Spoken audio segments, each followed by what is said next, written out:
Lunch. Did we get lunch today? Thank you to the organizers for ensuring everyone had something to eat. And welcome to the afternoon session. And as we give people a moment to come in and settle down, we'll have a sound check with Dr. Team Theory, who's online. Could you please unmute and say hi? Hello, everyone. Can I be heard? Perfect. We can hear you loud and clear.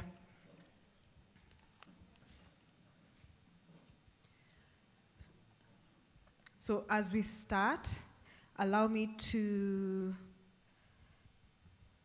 start a little with introductions of the team that's seated here with us. I'll start with myself. I am Dr. Wangui Muthigani. I work with USAID, the Kenya and East Africa Mission. I serve as the maternal, child health, and reproductive health team leader and the country lead for USAID Primary Impact, the PHC initiative for the mission. So today's session, we'll be looking at experiences from the ground on integrating HIV under the umbrella of universal health coverage and primary health care. With us, we have Dr. Yvette Kisaka,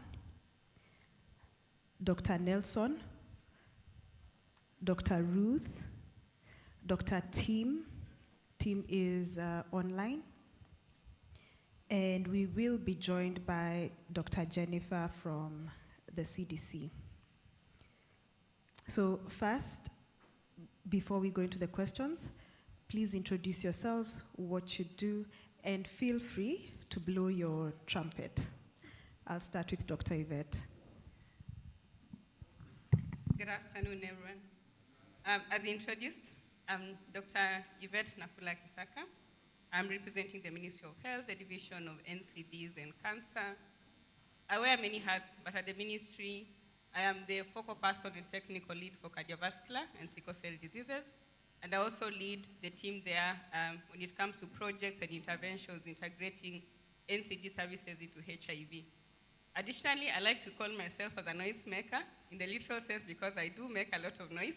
But I also a voice that takes intervention from the community level to very important boardrooms. And like I mentioned, I'm leading sickle cell disease. So today is World Sickle Cell Day. We are commemorating the event in Kisii. But as a mother of many babies, I have handled Kisii and sickle cell disease. And I'm here to also speak about integrating hypertension into HIV care in particular. Thank you. Thank you very much, Yvette. Next is Dr. Nelson. Please introduce yourself. Yes, good afternoon, everyone. My name is Dr. Nelson Mureu. I'm the County Director Health Services in Nyeri. But I also have other roles. In Nyeri, we are among the counties. We are one of the 14 counties that is implementing the government-to-government funding that is from CDC. And I'm the principal investigator for that project. And I also want to say that we have been ordered to host many counties that have come to Nyeri to benchmark on how we're implementing that project. I am also very private to this discussion because one, we were among the 4 counties that piloted UHC between 2018 December and 2020 March. So there are quite a number of lessons that we learned during that journey. So some of them we shared with the ministry that assisted in the first phase of the rollout. So there are quite a number of lessons that we then can share. And for me, even as we start, I would want to say that just like we said, UHC is a journey and it's not an event, and has been happening even before we piloted, and it's even happening now. Even for integration is the same. It's a journey, not an event. It's happening even as we sit here. It's only that this is a moment when we come together and agree what's the way forward.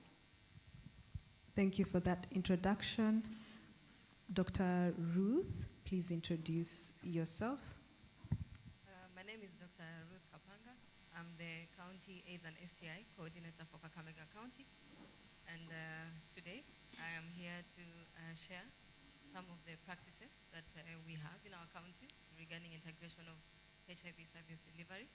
And I'm also very privileged to be representing 47 other colleagues who are also coordinating HIV-related service delivery in our counties. Thank you. Thank you. And then over to you, Dr. Jennifer. Please introduce yourself. Good afternoon, everyone. I'm Jennifer Galbraith. I'm the Program Director for the Global HIV and TB Program here at CDC Kenya. And I've had the pleasure of coming to Kenya twice now. I was here from 2009 to 2015. And during that time, I was in the prevention branch as a behavioral scientist. And now I get to oversee everything. So it's really, I think, a very exciting time in Kenya.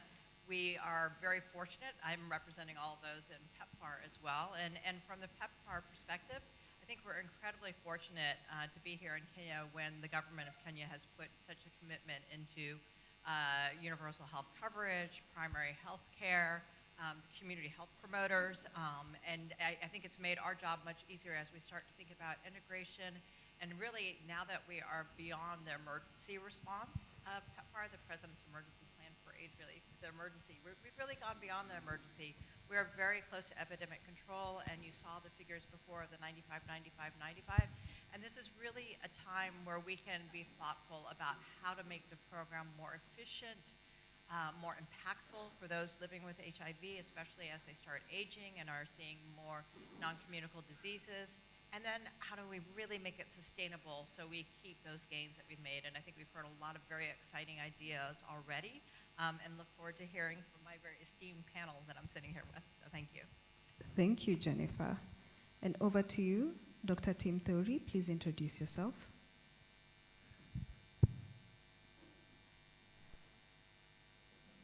Hello, everyone. I will request the tech team to allow me to have my video on. But as they get that sorted out, my name is Dr. Tim Theory. I am the CEO of Kenya Healthcare Federation. At KHF, we represent the entire value chain for all non-state actors in health. And we are really keen on integrating the work that the private sector is doing in all of what government is also doing. Elsewhere, I serve as a president of the Kenya Dental Association, meaning I am a dentist or a dental surgeon by training, and I also have the privilege of sitting at the Kenya Medical Practitioners and Dentist Council as a board member. So really keen to participate in today's conversation. We also implement at KHF 2 USAID projects, one on private sector engagement, which also gets funding from the PEPFAR line, and the Uongozi wa Afya Thabiti, that is a governance project in health, as well as one by Bill and Melinda Gates on women in healthcare leadership. So thank you so much. Looking forward. Thank you, Doc. And just to start us off, Dr. Yvette, the Ministry of Health, I think, has stood true to the social pillars of the Kenya Vision 2030 and has been driving universal health coverage as a key agenda, especially starting from 2017. And this time we've seen it spilling into the political arena as well. And so under this umbrella, how is the government of Kenya, the Ministry of Health, envisioning creating a person-centered health system in view of integration of HIV services? Thank you. Thank you so much, Dr. And I think I want, on the onset, to just mention that more into the NCD space, and you'll find that my examples and my responses will most likely be skewed towards NCD integration into HIV. But I have to mention, we all know as a government, we take it very serious that we are tasked with making sure we are able to provide quality care for all individuals, and that is a legal mandate that we have. And it's also a moral mandate. As a Ministry of Health, we know beyond what we have been legally tasked to do, we have to go beyond whatever policies and instruments are there to just make sure our population is actually healthy. So progress towards making sure we're able to provide quality care of health And I think from the discussion starting from yesterday to today, we have all agreed that integration is key. We are moving from the point whereby we are looking at diseases as they are, but moving to look at people living with these conditions as individuals. So more focus on the person living with this condition and less focus on focusing health, finances, and intervention specifically to address one condition. I have to mention, and I think every time I hear Professor Kimayo saying NCD and HIV integration is more of a parasitic relationship than an integration, there's how I feel. But then I agree, as much as we're speaking about integration, we cannot run away from the challenges that they are of. It's very important for us to raise these issues and discuss them here. So I digress. For us, integration is an opportunity to just provide quality of care, but beyond that, ensure we have steps that are moving towards global health equity. So as a Kenyan government, we all know among the policies and reforms that we are heading and we're really spearheading for is the implementation of universal health coverage. And this one, we have anchored it by making sure we're able to strengthen primary healthcare services so that it doesn't matter whether you are someone living with HIV or NCD, you're able to get services all the way from the community level to highest referral centers, so to speak. So we are anchoring this on four main pillars: strengthening the health financing system, ensuring we have the health products and services, utilizing digital health, and thereof making sure we're able to get the data that we need to make informed decisions electronically. We are able to strengthen the HRH. And in particular, I want to speak about the integration, as we see, and I really want to, in absentia, Dr. Kisia, as she mentioned, as we speak about integration, and our vision is to make sure we are able to integrate the services, but beyond the services, making sure we are able to bring down the silos so that we work together and it's not, we get rid of the vertical programming. So I want to stress on a few things, and I don't want to take much time. That is the vision that we have, that we are able to see individuals as a whole, regardless of whatever condition they present with, but strengthening the leadership, the health financing, the HRH, coming up with services that are, a whole chronic care model, holistic, looking at beyond the conditions themselves, and most importantly, advocacy and awareness. Without advocacy, without the data research that should be able to guide interventions, then you won't be able to move forward. That is just the general vision that we have. Thank you. And thank you so much, Yvette. You've mentioned leadership, and I want to ride on this as I turn to Dr. Nelson from Nyeri on how Nyeri's experience has been being a pilot county for UHC, the first round of UHC, and how this experience or the lessons that you've learned have led to strengthening integration of the health services in Nyeri, how this has intersected with HIV service delivery, and what we can really take home from Nyeri County. Over to you. Thank you very much. Yes, so I want to appreciate your mention of leadership and matters leadership and governance, because I think there's someone who said that these are the yin and yang of successful organizations. But we have to balance one because we have to balance both, because if you have leadership without governance, then you risk having dictatorship. If you have governance without leadership, then of course you might have indifference. So what I want to say is that having participated in the piloting of UHC, allow me just to share a few lessons that I feel can also be very useful as we integrate. That one of the things that we did is when we piloted UHC, we had the county money that was about 2.7 billion. Then we were added a grant of about 800 million. Now, that money, when it came from the ministry, it had already been budgeted across 4 areas. And I want to say that that budget, most of it was going to curative services. So we need, therefore, and this has been presented by other presenters, and we also saw it in UHC. If you looked at the various intervention areas under UHC, most of the money ended up in hospitals for curative care. Reason being, we had removed user fees. So that is something that, as we have this discussion, and even as we discuss integration, we need to ask ourselves, how do we want to do? How do we want to go about this? Because remember, we are bringing a program that has worked well, but has worked well with the support of donors, has worked well with other areas, and we are bringing it into the mainstream system. So meaning that if you're not careful, whatever affects the mainstream system, then is also going to affect that program. So we need to be careful. So moving forward, one of the things that I learned a lot about UHE is issues of ensuring that from the word go, we have the political buy-in. Because during UHC, one of the things that happened, we got the budget in December. Of course, the assembly was in recess. We needed to call them back so that then they can have a supplementary and ensure that that money is contained in the budget. Now, if also you come to integration, and this has been mentioned, what I've learned in the county is if you don't get the political buy-in, I can tell you that idea might be dead on arrival. So we need to ensure that even as we have this conversation, there need to be a lot of advocacy, there need to be sensitization so that we have political buy-in, and we also ensure that we have ownership from the healthcare workers. Because truth be told, we will have some resistance at the start. Because we have done some integration in 4 of our facilities. And as you start, there's usually that resistance because people are feeling like you're giving them additional work. Some of them feel that they don't have a capacity because for all their life, they've not really focused on HIV. They always feel like HIV is for other people. So that is something that we need to do from the start. And I like the fact that I noted in the program, we had invited the MPs, but I also want to say at the county level, then you also need involvement of the MCAs.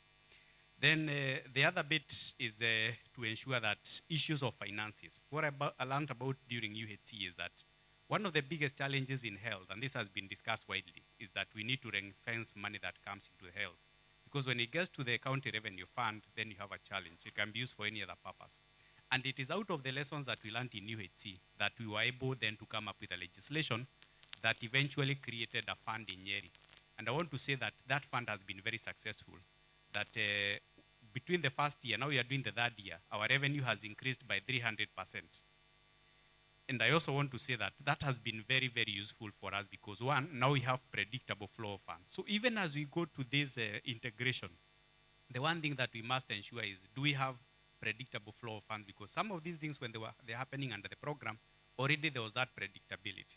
And what I'm happy also now when you come to the 4 pillars under the current UHC is that, of course, the issue of health financing is there.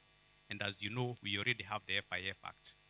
Every time I look at that document, I feel it looks like what we started in Nyeri. So and it's out of the successes that we demonstrated in Nyeri that we came to that. So that is something that I feel that if we don't do that, then we are bound to fail. So there has to be predictable flow. And I like the fact that a lot of things that have also gone into the reforms, either in NHIF, in the health financing, were informed by some of the lessons that we learned in UHC.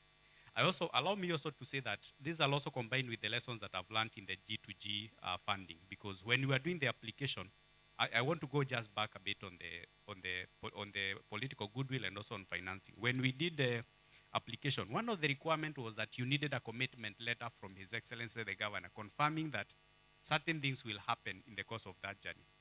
And part of this was also that you are going to gradually transit staff from the implementing partner to have that the staff who are working in CCCs, now they are under the county payroll. So there was that commitment. So I still come to the political buy-in. Also for the G2G, remember we could not commingle funds. So what did we do? We also were able to ride on the fact that we created an account that money that came from the donor is then separated from the other funding. So I think as we go forward, that is going to be key. Now, my last point would be on the HR, that one of the things that we need to ensure that we achieve as we get to go towards integration that I also learned in UHC is that one, for me, I would say that we need to look at how do we bring this community health promoters. This was mentioned by the CC of Elgeyo Marakwet, that if you ask me, I think it's a high time that the community, the peer educators and the mentor mothers either become, they become community health promoters. Because that's the future. We already have an established system. We have an army of community health promoters. So how do we then work to ensure that that is taken up? And as I finish, my last bit would be on that we're also working as part of integration to ensure that we absorb staff, we mentor them, because that is going to be key. Because a lot of them don't have a lot of knowledge in HIV, and the other guys also don't have a lot of knowledge in this other area. So I think that's something that we need to look at. There's quite a bit that I can say, like Dr. Wangui, but basically in brief, that would be my point in regards to what we are doing. Thank you. Thank you so much, Nelson. I think you've brought out very strong and pertinent issues. You've touched on almost all the pillars of the health system. And I'll turn it over to Kakamega on the work that you've been doing on integration. How has that played out in Kakamega? What are the lessons you've learned? What would be our take home from Kakamega? Thank you. Thank you very much. So, first of all, I would like to give a bit of context to how we got here as Kakamega County. Of course, I think there has been a lot of discussions around reduction of funding to the program, and that has not affected Kakamega County only. I'm sure it has affected most of the other counties, but this is one of the areas where one of the challenges that led us to getting to a space of thinking about integration. So from 2021 up till now, for every of the financial years, we've had a budget cut from the local implementing partners who are implementing Kakamega County. And one of the effects of that has been that the human resource that have been supported by the partners then also reduce subsequently. Which means that some of our facilities that have been supported by partners or by partner employed staff have also been left without those particular staff to give services to the HIV clients. So with this background, we had to think around what do we do so that we ensure that services continue for the people living with HIV in Kakamega County. And we worked very closely with our implementing partner, our local implementing partner, that is USAID Nuriam Toto, to make sure that most of our MOH staff were capacity built to be able to offer HIV services. There's always this I don't know if to call it a fear or a perception that HIV service delivery is a bit complicated, especially for staff who don't work directly in the HIV field. So we leveraged on that resource that we were getting from our implementing partner to make sure that we capacity built our staff. That was the first step. Then we started moving around in our integrated supervisions that we usually do. We realized that some of the facilities that were initially supported by the partners would get the partner staff roving to those facilities maybe once or twice in a month, and it was not an efficient use of resource. So we, with having our MOH staff offering services, then those staff that were partner supported that now were remaining within the system, we allocated them the higher volume facilities and ensured that within the low volume facilities that our MOH staff were giving services.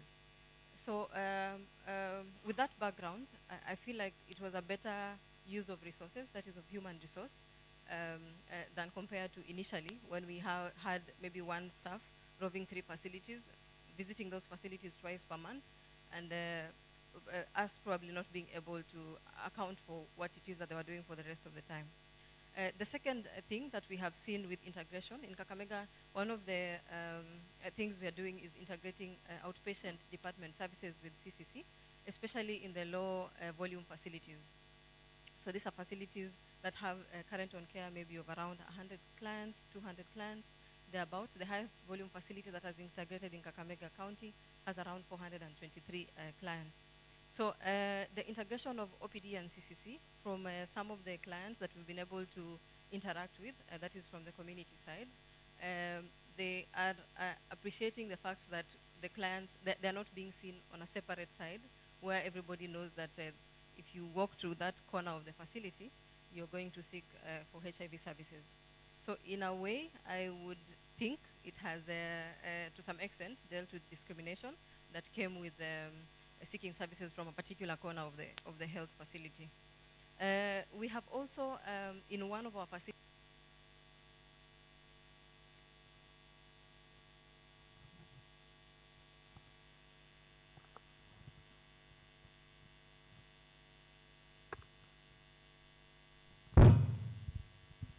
all right.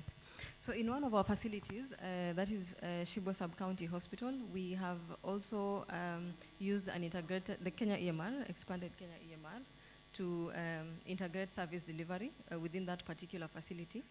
And we have seen that this is beneficial in that it reduces workload, I would say, especially for the records officers, because then they don't have to keep using the paper-based system to do record management. Everything is within the system. The information feeds into the monthly registers, which also in that way reduces the workload for the health workers. Then the small things like the inconvenience of walking back and forth. In our smaller level facilities, we don't have a lot of staff. You would find that in most of our dispensaries, you have maybe 2 staff, technical staff working one shift, and these 2 staff are supposed to be looking after the MCH clients. They're also supposed to be looking after the outpatient clients, the HIV clients. So the inconvenience of having to move back and forth to serve the clients, I think that is also one of the other benefits that our healthcare providers have communicated. Yeah. Thank you so much, Ruth. I think you've given very good examples of how integration works for both the patient and the healthcare worker, therefore at least making steps to addressing a person-centered approach to care. And as we go to the next question to Dr. Tim, this is on how private sector is participating in the primary healthcare networks and enhancing integrated health service delivery, including preventive and promotive health services. Over to you, Dr. Tim. Thank you. Again, I will request for the video to be allowed. Still can't show it up, but as I work on that, I'll just give a small synopsis of what the sector looks like. From the 2023 Health Facility Census report, we saw that about 54% of the bed capacity in the country lies with non-state actors, that is faith-based, private sector for profit and not for profit subsectors. And as per the 2023 National Economic Survey, this was put at maybe 100,000 to 73 beds in the entire country. So you begin to get a picture of the amount of care that is being delivered by the private sector in supporting what government is doing. On the government side, this is mostly on the county, within the counties, and the national facilities, as we are all aware.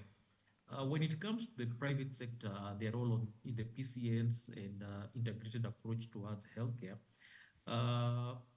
And a focus on HIV, most of it has largely been on the government side, and this is when we are beginning to have the conversation on how to integrate private sector. And it comes at a very timely time because there are various health reforms that are happening, and I think the aim is to achieve policy stability. In the PCNs, private sector has definitely been involved, and there is a slot in the PCNs, in the governance structure of PCNs for private sector. Now, as KHF, we are largely working on how we can properly integrate this even in the county CHMTs. And I think this is a good thing from where we stand because it received quite a positive response from the people who are dealing with this. You will find that in most of, in some of the counties, the PCNs are actually anchored around private providers. And this is both a good thing and it has its downsides as well, but largely good because it shows that we are maturing as a sector in how we are delivering our care. From where we stand, I think commodity security is one of the biggest concerns from the side that is of non-state actors. There's been a lot of funded support towards HIV care, and we are really hoping as that is dwindling that we shall have more innovative ways as a private sector to take care of these needs. Um, I think that's where I would possibly put it from our end, and I think innovative financing is something we are really keen on because the model that has currently been adopted of fixed fee for service means that we may end up with affordable but unavailable care if you're not able to control the cost of inputs that are required for for care and more so HIV care. Thank you. Thank you so much, team. I think your final statement was very heavy, that you may end up with affordable but unattainable care. And I think especially if we really focus on illness as opposed to preventive, promotive care. And therefore, Jen, allow me to step into now the community health approach. When we talk of people, we're talking of people in their homes, the families that we are serving through the health sector. And therefore, how can CHPs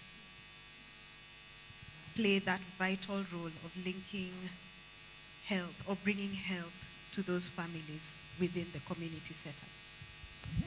Okay, so I think I might have gotten the easiest question. I think you answered it a little bit even in the way you asked the question. But I think we're all in this room really aware just how powerful community health promoters have been. And that's why the government of Kenya chose to, from the very beginning of this rollout of UHC, really hire 100,000 community health promoters to make sure that every individual in Kenya has a community health promoter that is working with them. And you kind of put it in your question as well. You know, these are individuals who understand you as an individual, but you as a mother, you as a daughter, you in a community, in a faith-based organization, you as part of your family, your overall community, maybe the schooling where your children are, they understand you as a whole person, not just as one disease or one entity. And I think we all know that in health, that is so important, that you are more than just an individual, you are a person in a community. But let me start from the beginning, and I think Nelson said it very well when they rolled it out, UHC and Nyeri and integration, that change is hard. And so one thing that those community health promoters can do is just assist us all as we move towards integration. And I get this, I'll look over at Sally. We had a nice discussion at lunch about how important community health promoters could be. And that part of this is just assisting with that change that you were discussing. When somebody's used to going to the CCC and suddenly you tell them they're gonna go to the OPD instead, assisting them to understand why and why this will still work for them and walk them through that. So that's one really important role. The second we've talked about a little, just that they see this person as a whole person and all the aspects of the health that might impact them. They're also that liaison between the facility and the individual and the community and the family. And so that works two ways. One way is the referrals and making sure that, as Patricia rightly said, community health promoters can't do it all. A lot of people's issues are too complex. If they're dealing with HIV, hypertension, diabetes, a community health promoter can't even begin to really work through all that. But what they can do is help them with the behavior change of making sure that they do follow up on the referrals and get into the appropriate levels of care that they need to, and then assist with any adherence issues that might come about. But it goes two ways as well. The other thing that community health promoter can do so well is listening to the community about what's working at the facility and what's not working. So they're able to, because they have that relationship with the facility, bring back to the facility what they're hearing from the community about what would be positive change there to make sure that communities and individuals are comfortable going to the facility and get what they need to. So they're really able to feed the clinicians and the healthcare providers information about how to better work with those clients who they understand so well. And then I've always got to give a little bit of a shout out to behavior change and what community health promoters can do with behavior change and how that can work with integration. And my favorite example is, what peers can do. We used to think of peer groups for anything, but it could be HIV.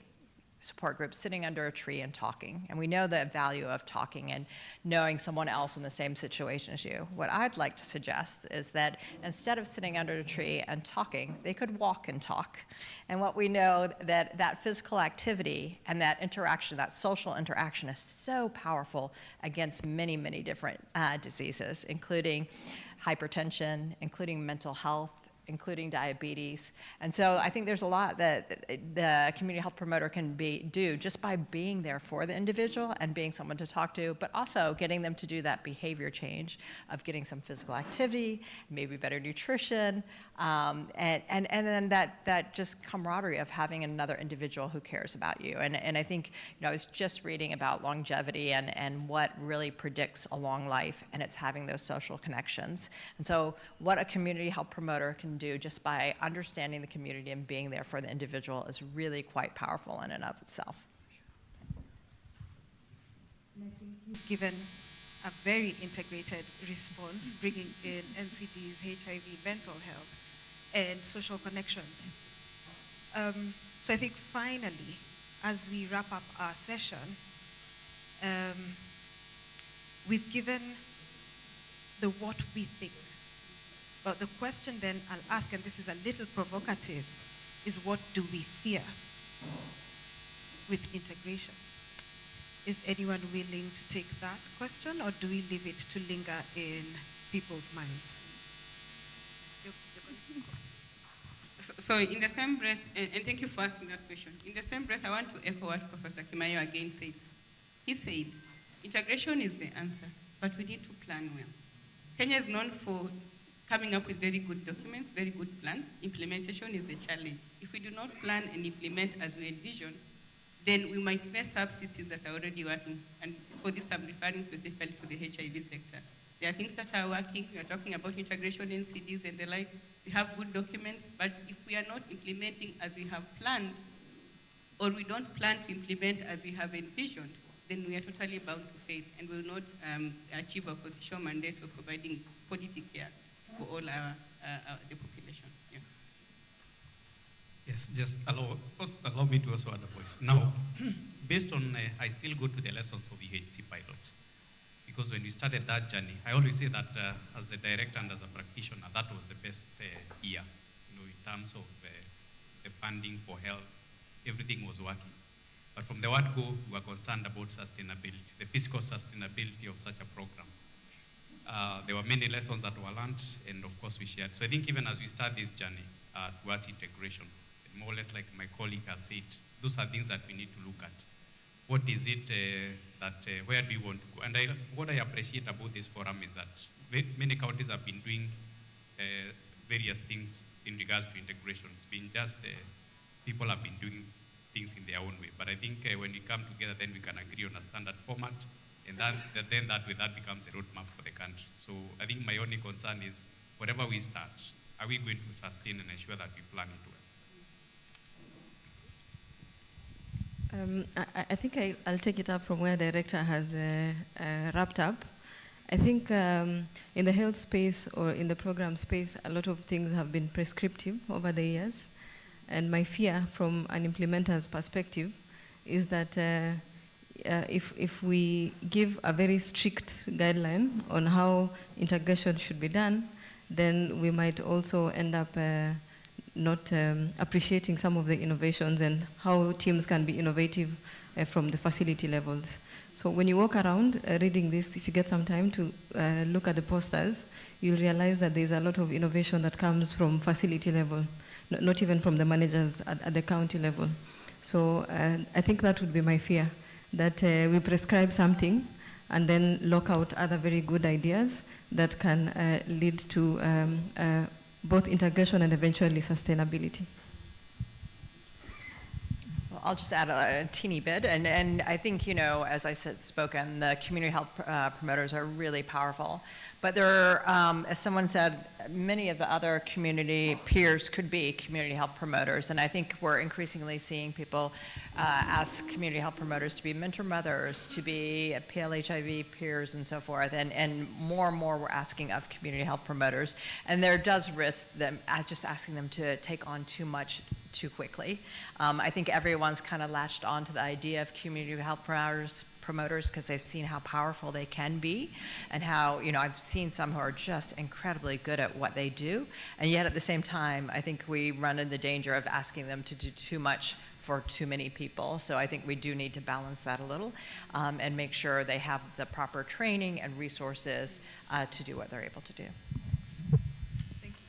Dr. Tim, do you have any last parting shots or words?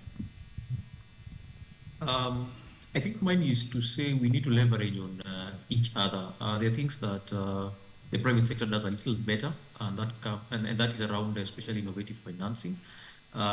Two is the use of technology. Let us have that data that is already existent around HIV interventions and outcomes disseminated to non-state actors. Largely, that has not happened, and at KHF, we are happy to provide that platform. We've had conversations with Rose and also the Global Fund team as well on how to do this, on how we can begin to do this. Use of tech, especially AI right now, and not just the generative AI as we know, not generative AI that we commonly interact with, but analytics AI that we can use to predict maybe compliance, people who are most likely to default, and track these people quite early and have them on follow-up is something that I have seen happen within the SAM system, and I think this can be replicated when it comes to HIV care and also TB and malaria. The other thing would be that let us not fear. There is a fear that maybe cost may go up when private sector is involved. Let us use what we are efficient at in driving the conversation. And as I wind up, is that even when it comes in terms of how we are delivering UHC and the face wearing of the Social Health Authority, we need to really take care of the commodities side of it. We have worked with local pharma manufacturers, and what we've seen is that there's quite some capacity within the country, and most of it is idle. So we need to see how we can use this idle capacity to better our commodity supply. There is currently a directive by the president through cabinet that where 2 to 3 suppliers can satisfy that of in-country demand, then we stop importing. So it's important that we aggregate our demand, figure out what is our minimum order quantity for some of the commodities we use, and from there have the conversations on how we are bulk buying, central purchasing, and full procurement of these items. Those would be my parting shots, and definitely thank everyone for listening to us. Thank you so much, Dr. Tim. Thank you so much to our panel. Just to recap the top lines from this discussion, what came out very strong is that leadership and governance is key, especially when we're making such bold health systems changing moves. And for sure, UHC, DHC integration is that bold move. And that we have to really leverage on partnerships. We've got to leverage on the partnerships with the communities, the community health promoters, the private sector, look into how we can bolster innovation, use of technology, and that overall, we need to start but plan well, so that we do not lose any of the gains we've made. And lastly, I'll leave you with a parting shot from Franz Kafka. There are some things one can only achieve by a deliberate leap in the opposite direction. One has to go abroad in order to find the home one has lost. And maybe this is time for Kenya to go back to how the health system was set up. That will be our abroad, a more horizontal, more deliberate health system, looking at primary health care as its foundation, but not losing the gains that we've made and the lessons we've learned from programming in HIV. Thank you very much.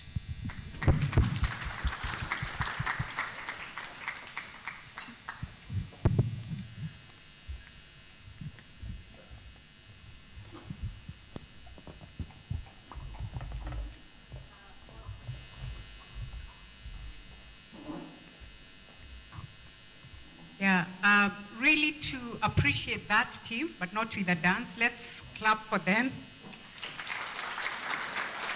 Yeah. Very exciting conversations. As you can hear, there's a lot happening and really just a discussion around the HSS blocks. So we want to wind up the session we had in the morning. WHO gave us a very, very good keynote address, from disease-specific to more integrated and person-centered care. Then we discussed elimination of mother-to-child transmission of HIV. The one thing we want to ensure we do in this season is ensure that we have a HIV-free generation. And that was followed by CIA showing us the way on how they've been able to do that, and clearly telling us that it can be done. I think we'll never forgive ourselves when we have everything and we cannot do what it takes to actually ensure that every mother actually who's HIV positive is able to deliver a baby who's free of HIV. And then we had really good presentations around integration of NCDs, looking at the mental health, looking at really good presentations. I must say the delivery by both professors was awesome and outstanding. Once a teacher, always a teacher, and really practical lessons for us on how we can integrate, and just looking even at the higher level facilities where we have specialized care and how we can integrate, and some of the pros and cons of integrating, and not forgetting mental health, and working together to ensure that we include all those.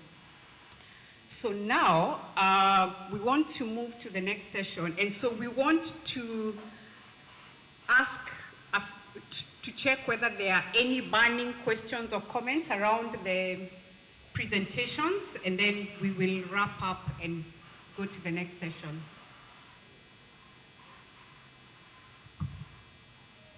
I know we've just had lunch. Okay, good. Could we have the mics?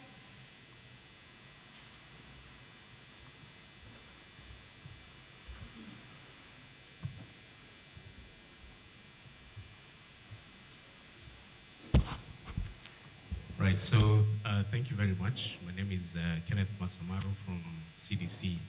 I had a question for Prof. Kimayo.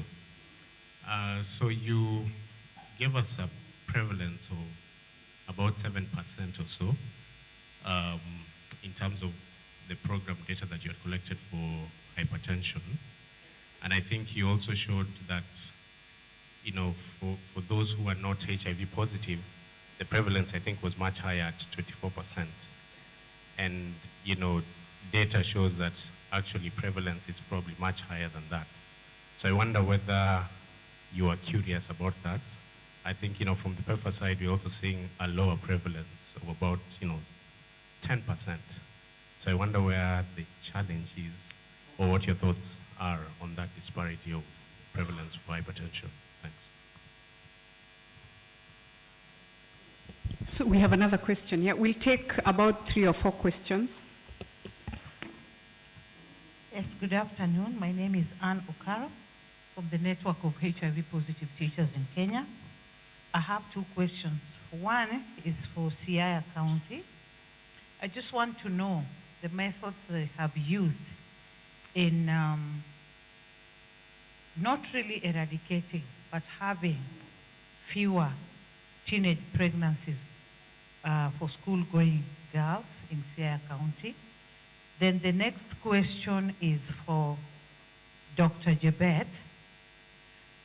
What plans does the Ministry of Health have on mental health for learners in schools? Because it's really something that is a challenge, especially to the teachers, handling mental health. Are there plans to integrate it in the curriculum the same way HIV was integrated? Thank you.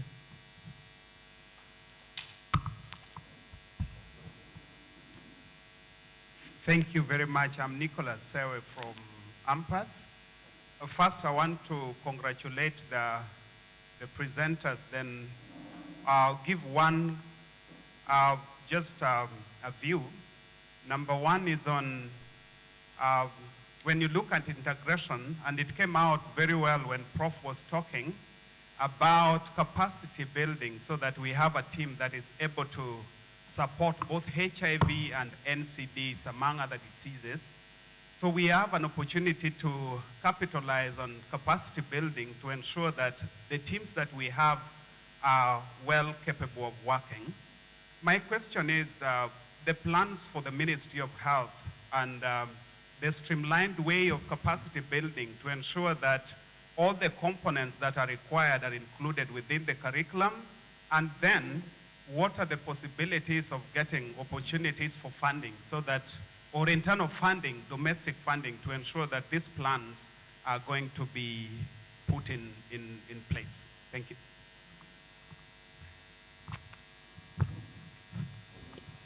Oh, my question is going to Siaya team. I'm Dr. Kasanga from Makueni. Like in the rest of the country, most of the transmissions from mothers to children is from mothers who are dropping out of treatment. What are the key factors from Siaya County that you have realized, the reasons why these mothers are dropping out of treatment?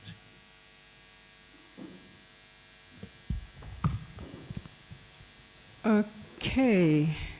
Who has the mic? Oh my God, okay. But Prof has ordered me that he wants to respond first. So we can take that as a, oh, Dr. it's you, okay. Yeah, thanks, Doc. I was going to accuse you of being biased towards that side.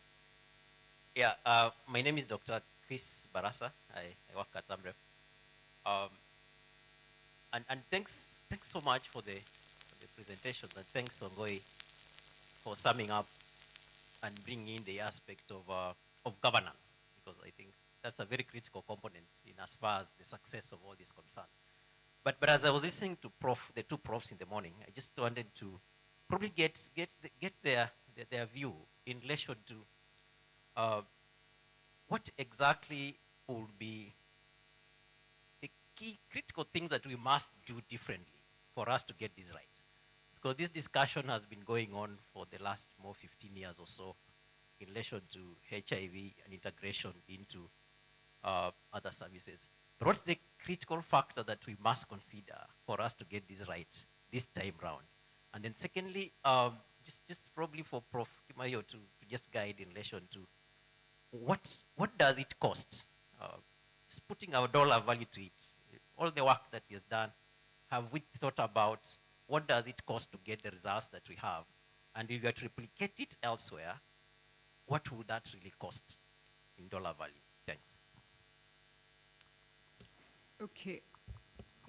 And I can see Prof has the mic, so you can go ahead. I think you have about 3 questions. I guess they appreciate that you're the professor, so. Thank you. Thank you very much. Now, the question on prevalence. You know, the steps gave us 25% general prevalence for hypertension in the community and 3% for diabetes. Now, what the data I put there is work in progress. And it's very interesting data actually looking at it, that if we spend more time, we have the data. But what I gave is that this was just crude prevalence in that we took the HIV, the hypertension in the clinics, divide by, even babies were there, and so on. You know, normally when you do steps or others, you do either a particular age, like over 25, etc. But this is crude. It is adding everybody, and you rightly said, what we saw there was about 7.6% prevalence within the HIV clinic for the hypertension and about 0.9%. Now, we do run in MTRH a new clinic. We call it Clinic for the Elderly. We try to do with 50 and above as per definition, but we had too many patients. So we first restricted it to 60 years and above. The prevalence there is worrying. It's very, very high. What I'm trying to say is that We need to organize that data more scientifically to give you a better answer than that. But what the other one that I showed in the next table was showing was, if you take hypertensive in Webuye Hospital, divide by the number of clients of HIV in Webuye Hospital, and the worst I saw in Amukura and Akichelesit, I saw 300%. But what I thought the information we were getting there is there is work to do. There is work to do. You know, you don't just take all these hypertensives and pour them into the CCC. We need to plan. And I was telling someone, how did we start HIV treatment? The excellent work of 98. We started with selecting, as we were told yesterday, we had 2,000 people, we had 200 patients. We selected those. We worked on those. We got expertise. PEPFAR came. We had already improved. And now we went to 200, 350, 500, and test and treat. We were already experts. So it was a bit slow. So what do I say? We need to start now. You know, we have started as the academic model. We need to start now. Not wait to perfect, but start small and build it up. Otherwise, we can crush what PEPFAR has done for us and the support that NASCOP has done. On the issue of costs, Chris, what I didn't say also today is that we have a course in MTRH College of Health Sciences called Advanced Practice Clinical Officer, which we set to manage these chronic care clinics. We have trained 90 Kenyans there, and they have HIV, and they have chronic disease management, hypertension, diabetes. They're doing very well, those we have around the country. The other, for Chris's question of cost, I did not disclose that what we are doing is just using USAID money. We are leveraging more money for this. That's what we are calling population health. We have Gates Fund in there. We have AbbVie, Abbott, Pfizer, and so on. So the cost is slightly more than our USAID funding. In fact, we have probably 50% extra. So as USAID funding and PEPFAR funding is going down, the other one is pulling up. But as I said this morning, the government, put your money on the table. Let's work together like that. And I believe it's UHC. So Chris, I didn't answer the question, but you can come, we can calculate. We have the data. Thank you. Okay, there's a consultancy for Chris. Please keep your responses short and to the point. We need to move to the next session, and I can see Dr. Mulo is ready for that. So we had, yes, Siaya County. I'm being meant to stand up. Thank you for that question of how do we ensure we reduce the number of teen pregnancies in Siaya County. Of course, the word is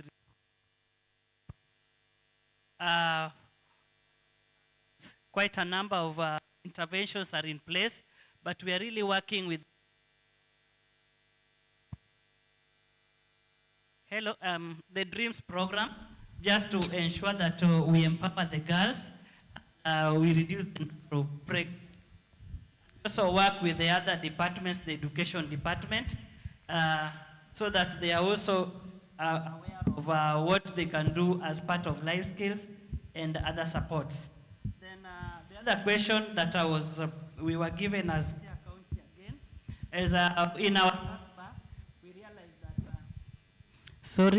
we realized that most of the mothers are due to the dropping out or treatment interrupters. So basically we do client categorization, and one of the key factors are issues of GBV, and that's why you realize in my presentation we have a robust county GBV TWG that handles the issues of triple threat, where GBV, I mean, GBV is part of it. Thank you. Then mental health, Dr. Boyd, yes. Yes, thank you.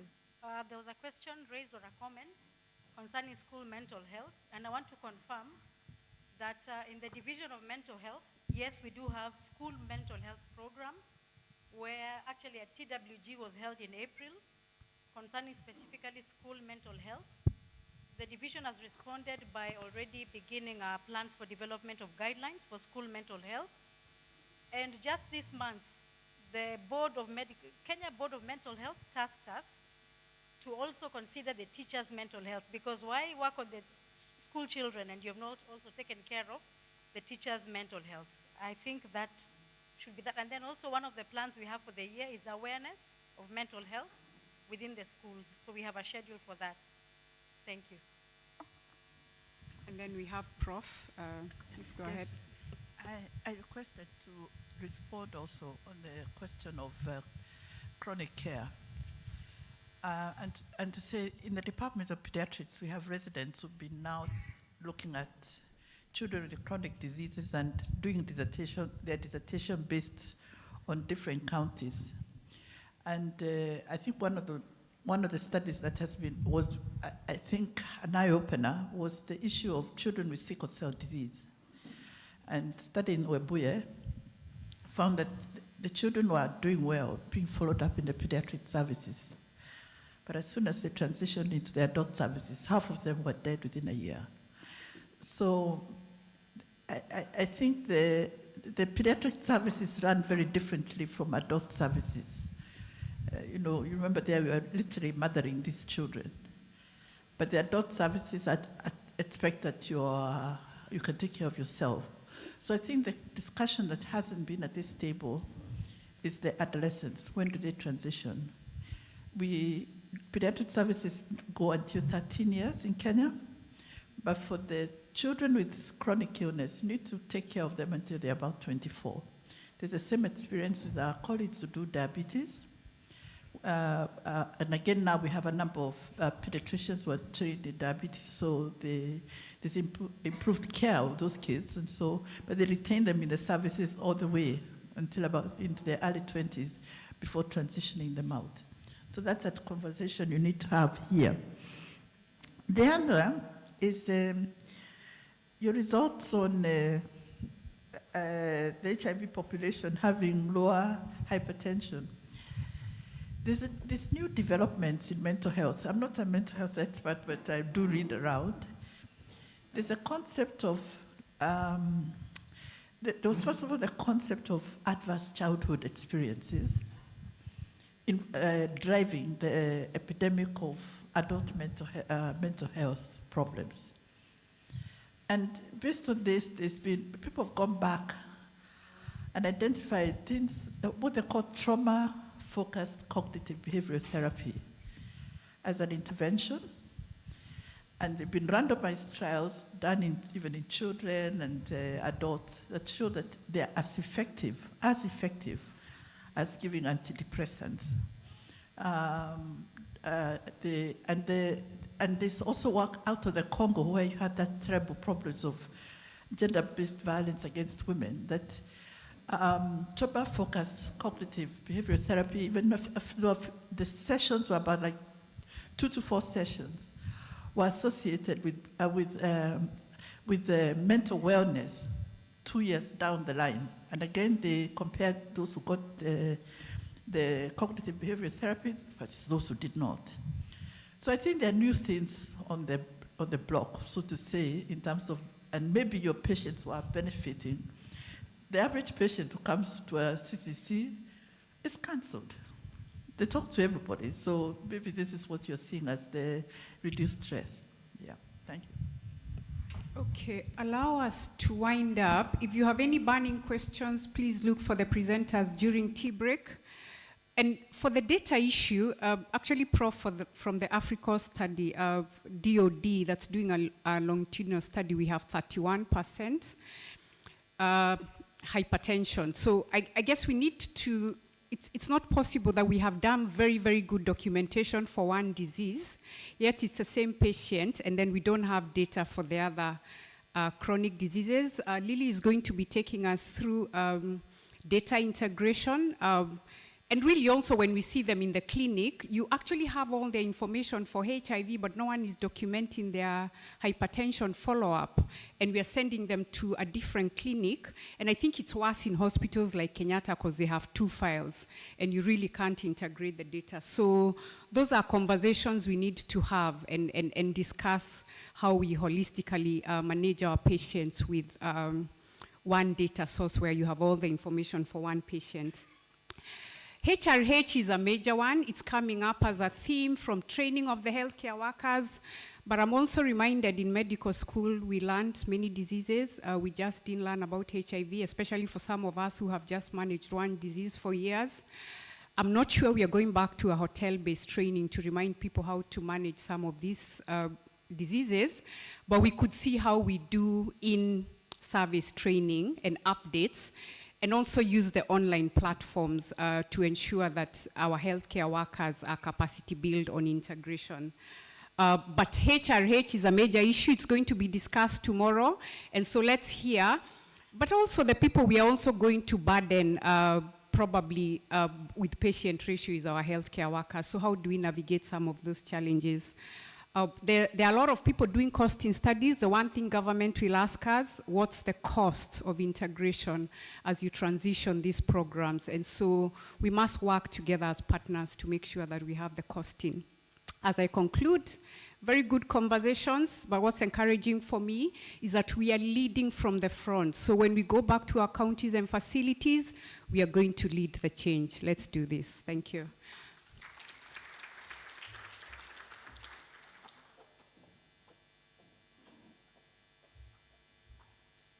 Okay. Thank you very much, Evelyn, for wrapping that up. And remember, if you have questions, we will find time to go to them later.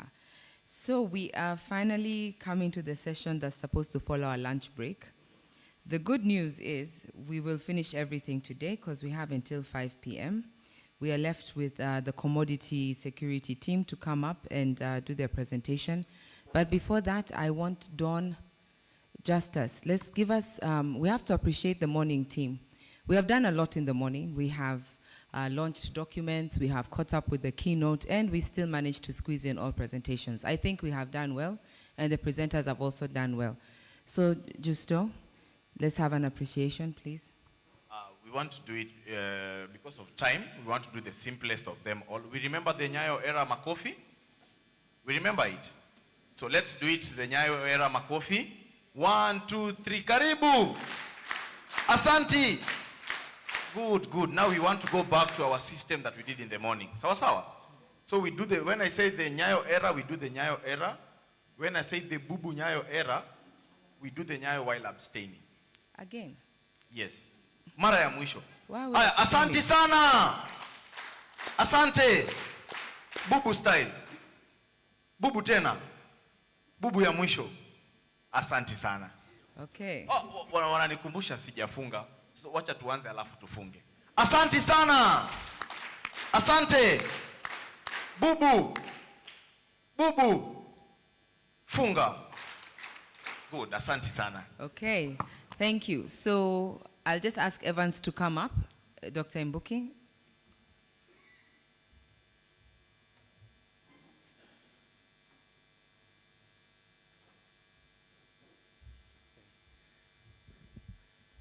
So good afternoon. Yeah, my name is Dr. Evans Mbuki. I work with the Ministry of Health, stationed at NASCO.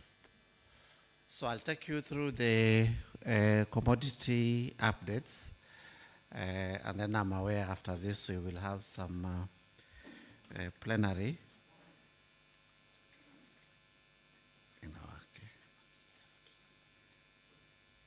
Okay. So the first update I have is that we've done quantification for our commodities.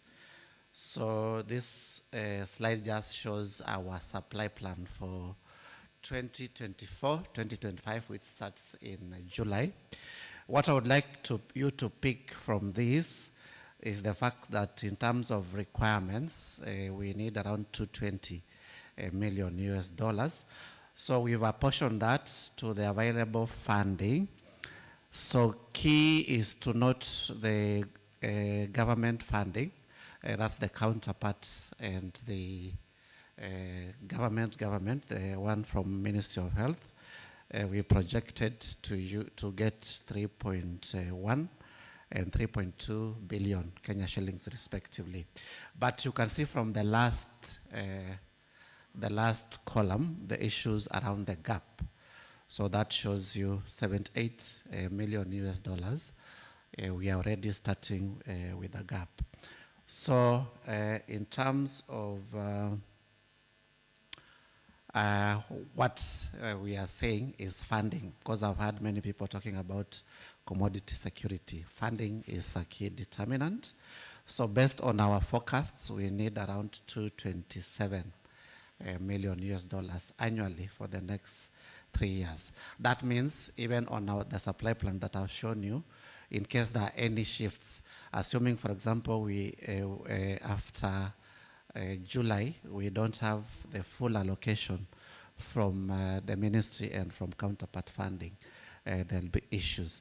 But we are also saying whatever is currently there needs to be sustained. So we should not be talking about reductions. So that gap, when you check, mostly nutrition, condoms, and other condom-related products, plus sub-lab monitoring, HPTs contribute to over 83% of that gap. So what can we do to really enhance that security? We are saying we need to actually use what we have optimally. So for example, when you get an allocation from Global Fund, can we make sure our processes, our procurement processes and what have you, are done expeditiously, so that by the time we are closing the grant, we've met that objective. There's also this aspect of deliberate efforts to increase, ring-fence and promptly disburse domestic resources. So we are simply saying if the 3.1 billion is available, for example, under counterpart funding, we should make sure at least we have that, or it is increased in every funding cycle. However, there are also other opportunities. We see, for example, when Kenha are building roads, they normally have some HIV messages and what have you, but sometimes you find now they still come back to us for items like condoms and what have you. So if those budgets exist, they can actually be utilized. We are also looking at insurance, including the shift that is coming up, because I know as we talk integration, someone will say, since you are giving us ARVs, what about the issues around hypertension and what have you? So we are hoping that insurance can help. County governments also, some of the items we have are actually we buy, and some which have funding gaps are also in the essential medicines lists for counties. So can we also make use of that? There's the aspect of accountability across the HPT supply chain. So are we making sure that whether through donations or through the funding from government, are those items reaching the intended beneficiaries? There's also the aspects, and that theme I've had it through the summit, around end-to-end visibility. We need to pursue it. It requires a lot of investment, but there's already investment that is there. So we also just need to ensure, for example, the issues around automation of all those processes, whether at national or at county level, which means facility level, because sometimes we want to know how much is where in real time. But the only option we have is KHIS, which is normally with a lag of 1 month behind because of the reporting. There's also the KEMSA LMIS, which we'll be expounding on. There is a new version of the LMIS that will also improve our visibility of the supply chain. There is also the pharmacy module in the Kenya EMR, which actually, as you'll see, as you're planning to do the private sector pharmacy, we are adopting that as our dispensing platform. And of course, you also have the web editing, which we've been using for many years, supported by Clinton Health. So treatment optimization, this makes sure that we use our resources in a streamlined manner. For example, right now, we have over 89% of our clients on TLD. This means I do not need to think of many more regimens, which might in the long run be expensive, meaning you can now use your available stocks on available funding on other key commodities. So strengthen the county commodity management structures. We are aware we have the county health products and technology management units in counties. Those are the ones, because if you wanted to carry out, for example, a redistribution within the county, they are able to work with the structures in the county to achieve that. And then the issue around fostering and strengthening the collaboration with the private sector. As you are aware, we have already a private sector engagement framework. So you'll see what we are doing. So issues around order management processes, because at the end of the day, we want the products to be at the health facility where the intended beneficiary might really access them. So working around synchronizing the ordering process, which I know KEMSA has initiated that process just to integrate. It means now you have some more resources in the pipeline to do other things. There is the issue of local manufacturers increasing that capacity. I heard Dr. Theory talk about there is idle capacity. Remember, manufacturing, especially for pharmaceuticals or medical supplies, is a very expensive venture. So it means even governments really need to support the local manufacturers to ensure quality issues around the quality lab, Pharmacy and Poisons Board, and our central medical warehouses, including KEMSA, working together. So we do not want to have a scenario where we are having a lot of product recalls, because that normally disrupts treatment, or rather service delivery. So strengthening vigilance in terms of pharmacovigilance, just to ensure safety, and post-marketing surveillance to support the quality. So those are the strategies. Just further updates from the program. And now that we have the opportunity. So I've already said this, over 89% of all clans on ART are on the TLD-based regimen. This includes actually the pediatric cohorts that are eligible. In pediatrics, we are also talking about over 87% of those clans on ART are on a dolutegravir-based regimen. We are also going to have some new products introductions. So the first product is tenofovir alafenamide, which is mainly going to assist clans with renal insufficiency.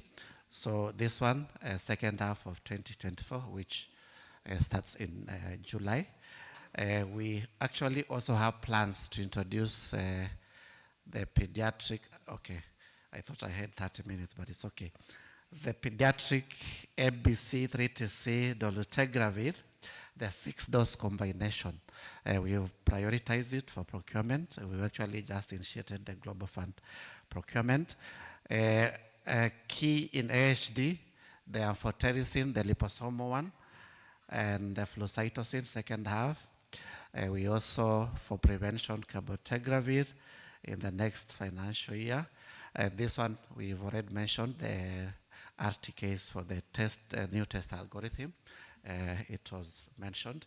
We're also going to introduce the blood-based testing in terms of self-test to support AHD. We also will work on lateral flow assays. That is the Visitect.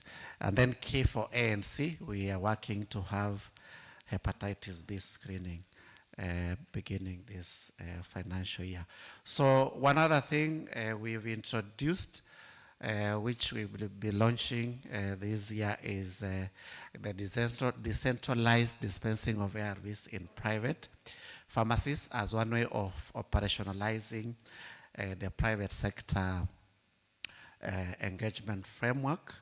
So we know that will offer some convenience to the clients who will opt in.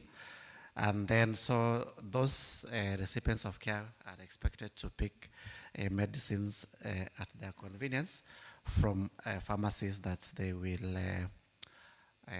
choose. So this has been ongoing from last year in November. So we are piloting in 5 counties, the 4 cities and Kiambu. We already have an MOU that was developed with support from the county attorneys. So 87 pharmacies expressed willingness to participate, but after assessment, we have 50 of them that we've shortlisted. So just to emphasize that there'll be some dispensing fee for the clients, but some of the pharmacies will actually be offering the service for free. So next, we'll just follow up with the counties to ensure communication is done around that and the issue around signing the MOU. We'll engage more with those stakeholders, including the referral hospitals. And then along that, we've been doing a lot of demand creation and sensitization. And then we will just launch the project. Thank you.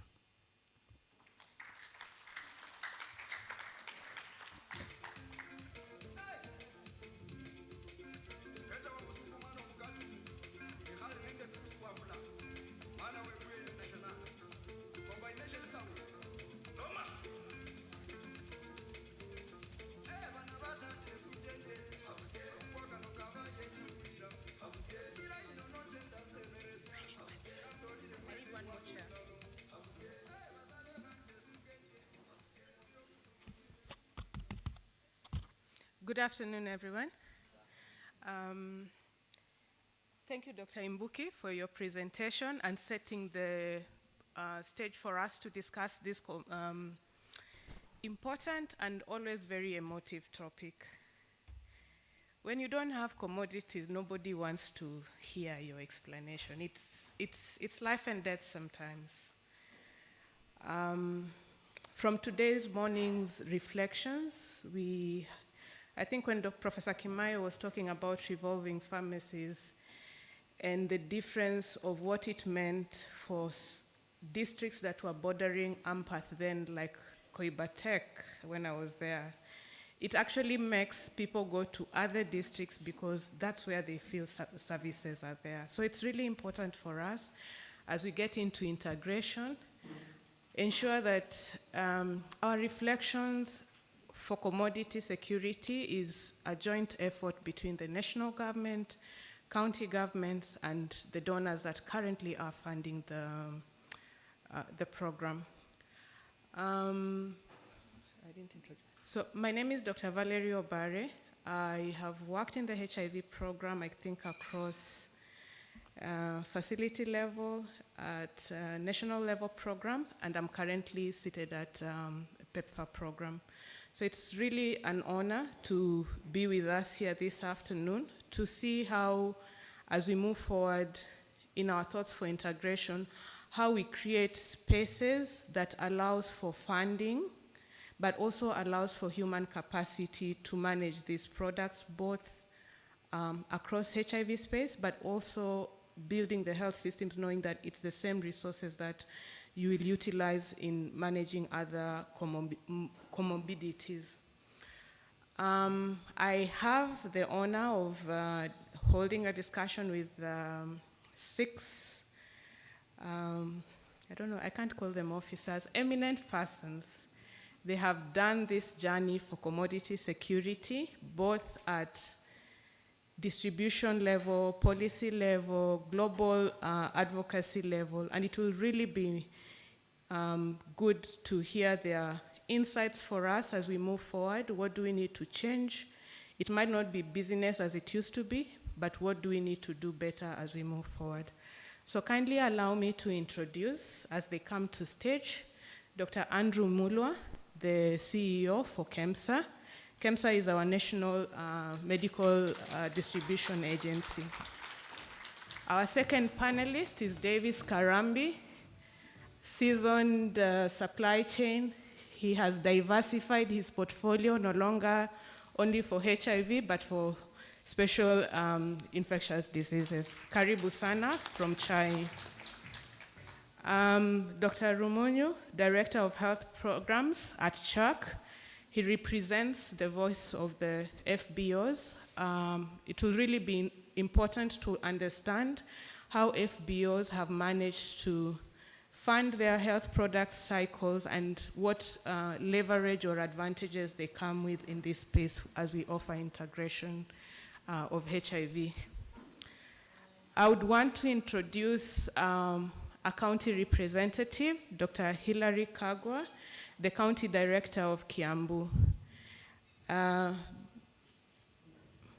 Daktari, beyond his position as a director, he's also a pharmacist, and therefore he comes knowing that he distributes the money, but he also knows the background of what it takes to do the supply chain. Another panelist is Nelson Otuoma. You know, when I'm finishing the list is when I realized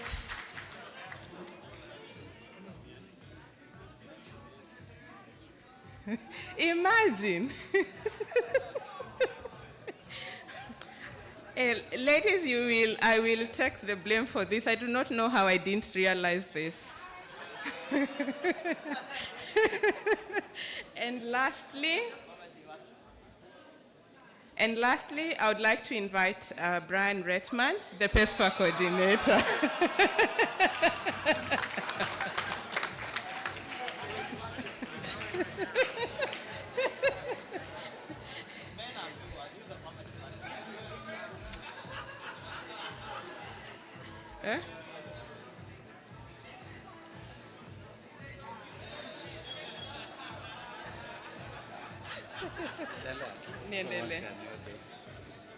So,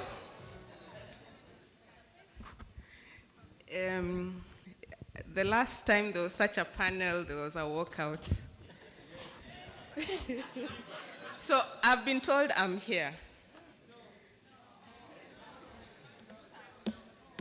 I stepped down.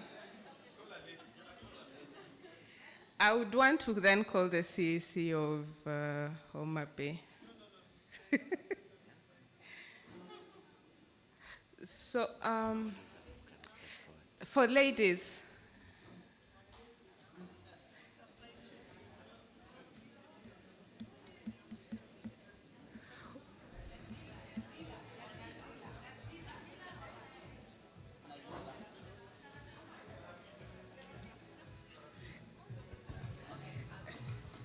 Barbara is helping me get a lady. Looks like we need to build capacity for. It's fine, they're going to sort it out. That's fine. So kindly allow us to start so that we can also build on what Dr. Imbuki and the previous presenters have presented on. In the morning, there was a discussion around building health systems. Like, you can't integrate in a system that is not existent.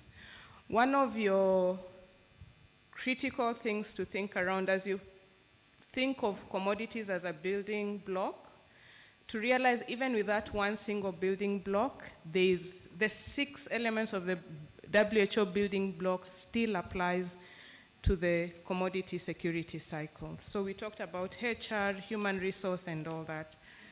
So as we talk about our reflections, and I've said these gentlemen who are seated ahead of us have vast experience both at global and local level, and they actually understand some of the challenges we have gone through as a country to get to where we are.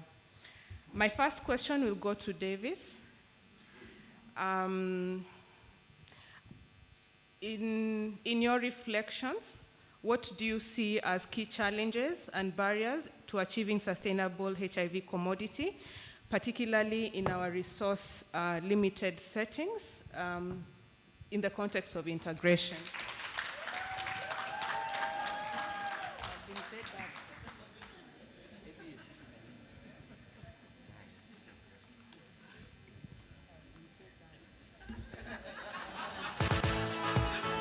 So before Davis answers that question, allow me to introduce, in a special way, Dr. Sarafina Sikwata.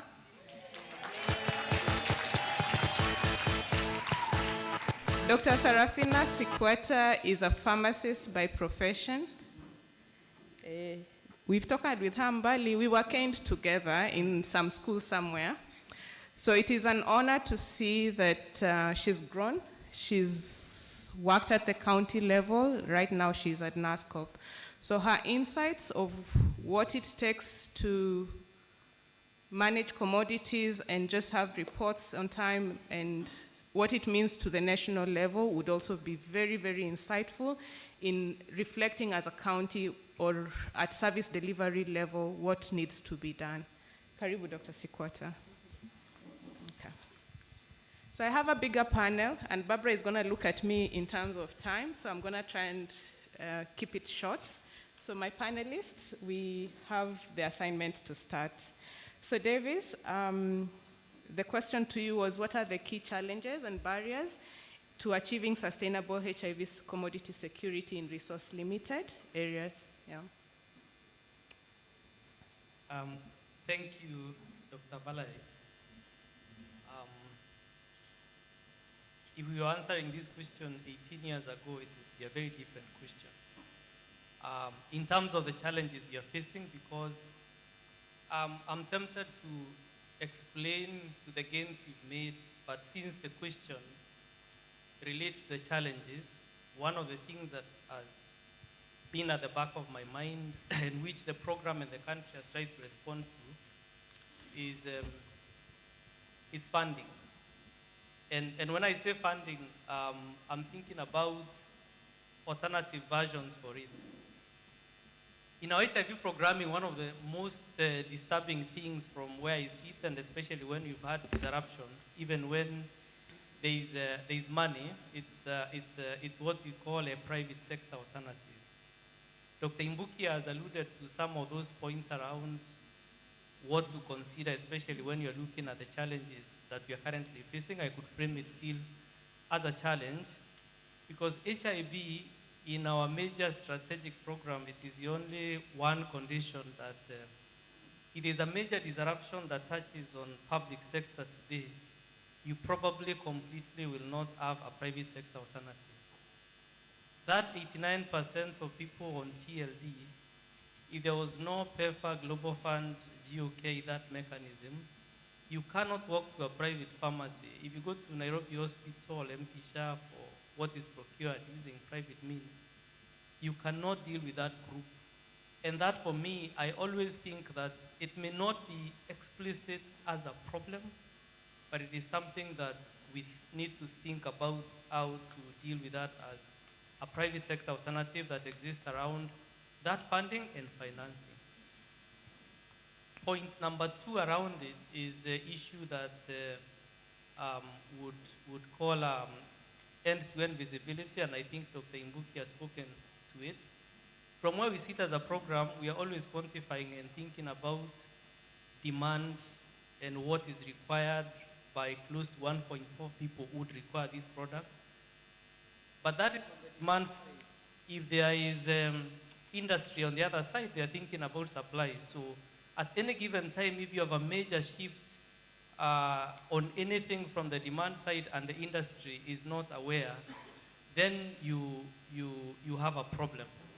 And the last point I want to make around the challenges is the model we currently use. It is just in case model and not just in time. What I mean is that we stock for those that may require and hope that they will be able to pick on it. And I know that government has made a lot of moves around how do we ensure that we have just-in-time model. From where Dr. Mulu has sit on the side of KEMSA, you say, for instance, he was able to order medicines in the morning and he doesn't have to build more stores. I don't know that Dr. Mulu is still building more warehouses. But you're able to call down medicines within days and they are required after an LPU is issued.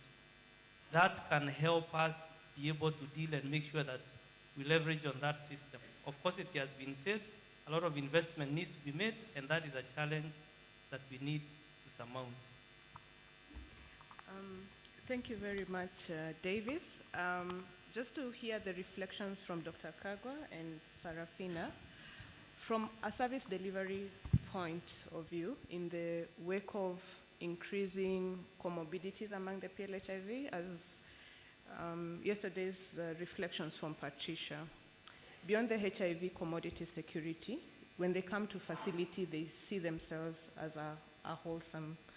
What would be, in your reflection, the major barriers or challenges for commodity security at a county level? Thank you, Valerie. I'm honored to be part of this panel. I think in the positions we hold when we talk challenges, you'll allow me, like my colleague, to also mention some probable solutions. But I think since the start of this summit, the issue of financing is really coming out. Because when you talk about commodity security, nothing is for free. Those commodities are procured.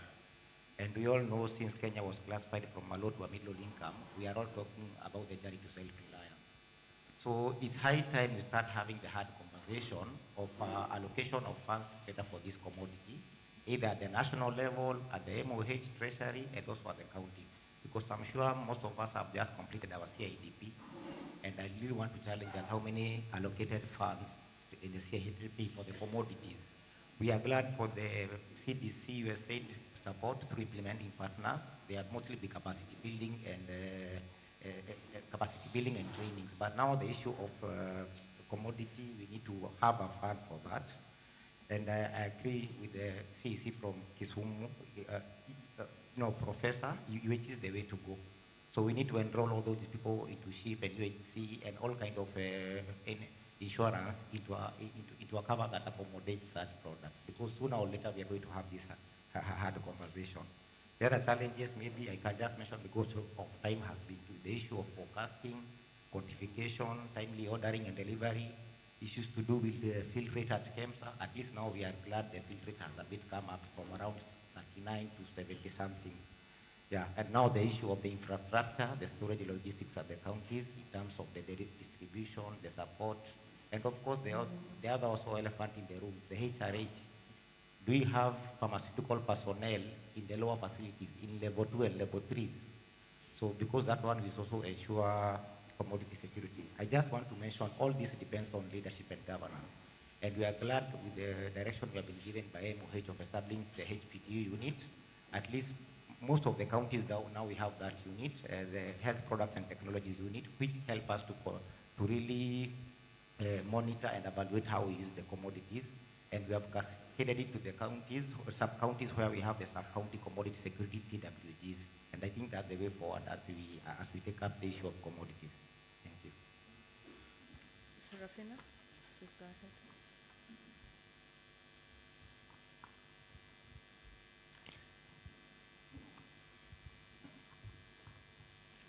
Thank you very much. So I'd just like to speak into the question around the challenges at the county level, having just been at the county level.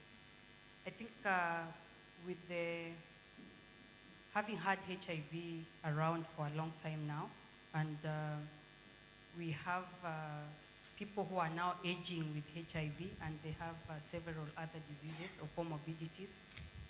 the best way would be, as we are talking, this is a best summit because we are talking integration, then the best way will be to integrate the pharmaceutical services also, such that we are able to pick all commodities from one place. Because if I pick my ARVs from CCC and then I have to walk all the way to another pharmacy to pick my